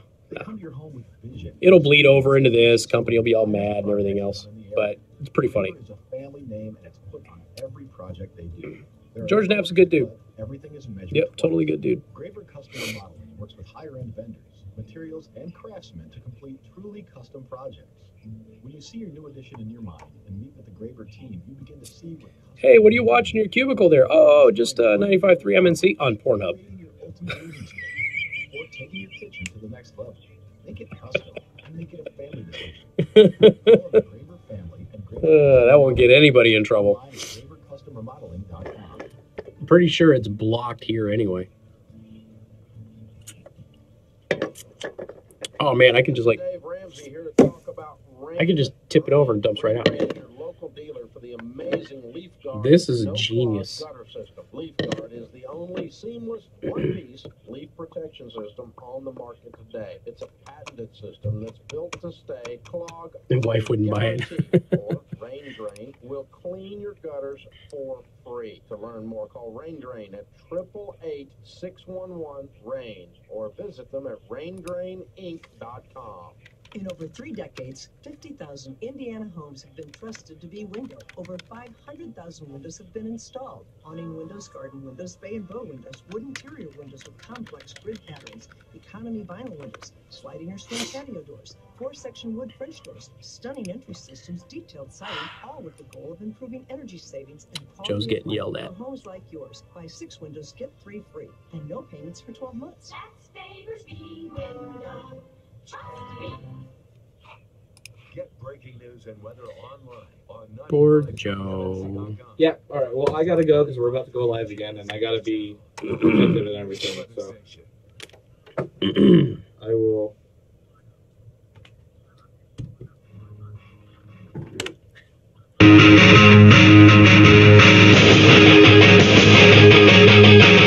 And good afternoon. Thank you for tuning in. News Talk 95.3, Michiana's news channel. I am your host, Casey Hendrickson. Phone number 574-2595-95.3.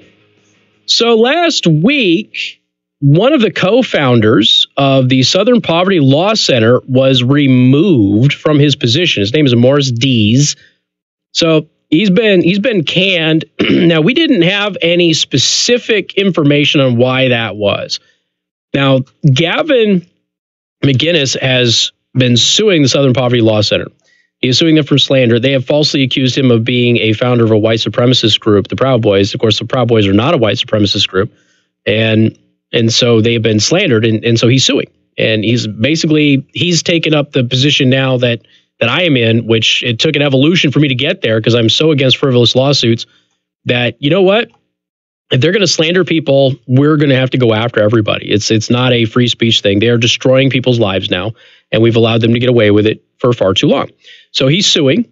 He has a website, defendgavin.com, if you want to go check it out.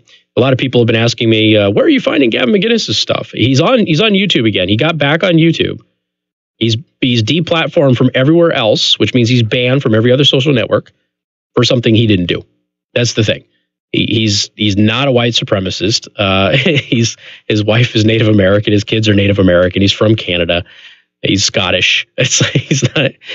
When people he's a white nationalist. What does that even mean? He's Canadian. So is he a Canadian nationalist or is he an American nationalist who's Canadian? None of it makes any sense. So anyway. So he's suing the Southern Poverty Law Center, and I was wondering if this had something to do with that. Now, Gavin McInnes has noticed that the way the press addresses him since the lawsuit is very different than the way that they addressed him before the lawsuit. They used to address him as white nationalist and founder of the white supremacist group, the Proud Boys, Gavin McInnes, right? So, and here's the thing. Gavin McInnes has been an editorial journalist forever, all right? This is a guy who helped found Vice, okay? He's with the Rebel Media forever. He's with CRT TV forever. This is a guy who has a long history of political commentary, and he's basically been reduced down to the guy who started the Proud Boys, and we're all pretending the Proud Boys are a white supremacist group, and they're not. 30% of their membership is minority.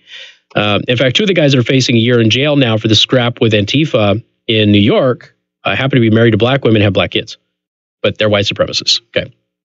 So Morris Dees, a prominent lawyer, I wondered if his firing might have been because of that lawsuit. Morris Dees, a prominent lawyer who founded Southern Poverty Law Center in 1971, was reportedly forced out due to workplace misconduct, although the organization did not specify what that misconduct was.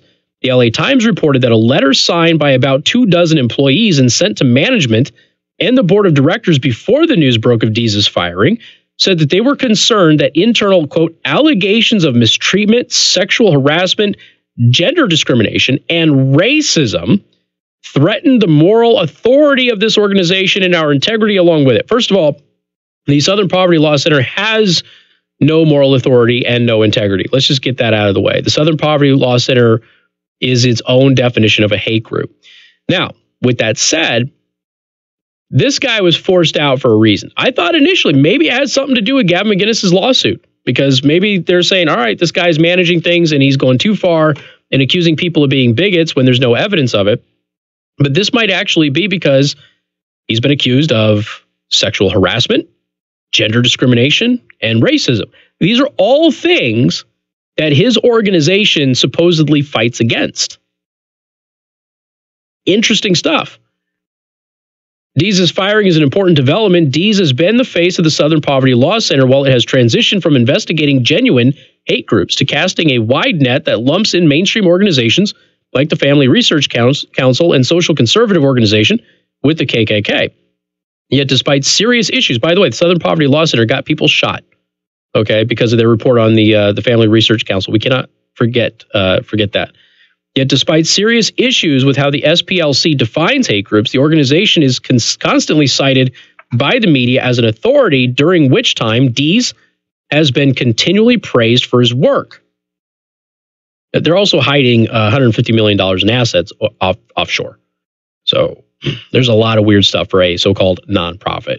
Now, the Southern Poverty Law Center has got a very interesting history. First of all, they said that once they raised a certain amount of money, they would stop asking for new money. And then they raised that money, and then they said, okay, well, now we need more money, so we'll stop at this amount of money they got there. And they said, okay, so we need a little bit more money. So then they got millions more, and then all of a sudden they started putting money and assets overseas. It's a nonprofit. Now, I'm not saying that that's illegal, okay? And it does happen. It's just a bit controversial, and it makes people kind of look at them sideways. And forget about the massive amounts of times that they have been completely wrong or straight up lied about hate in the United States. Remember, when people ask me, they come by, they go, Casey, why are so many of these so-called social justice groups popping up? You know, what's the reason for it? Clearly, there's not that much, discrimination, bigotry, and that sort of stuff in this country. The answer is money. There's money in it. So when you look at the United States and you have declining numbers of hate groups, and in the hate groups that are well established, they have declining membership, there's no money in going, hey, we're winning. Hate's like almost gone. So people go, oh, okay, cool. We don't need to give you money anymore. So what you do is you go, no, hate is growing. Look at all of these things. And they're all made up. I mean, the FBI has gone through and a lot of people looked at it. Their hate map is ridiculous. So it appears that the leader of the Southern Poverty Law Center has got some accusations against him for sexual discrimination, sexual harassment, and even racism. Hey, Hannity's up next. Y'all have a wonderful day. We'll see you tomorrow. Hi, I'm Dwayne Miller with... All right, ladies and gentlemen, I have got to bounce. Warren, I will deal with your knife issue tonight, but I've got to go because I've got to go over to the house that I'm buying and handle something. So y'all have a wonderful night. Thank you. I do appreciate it, and I'm sorry to be rushing on you like this, but I am on a very limited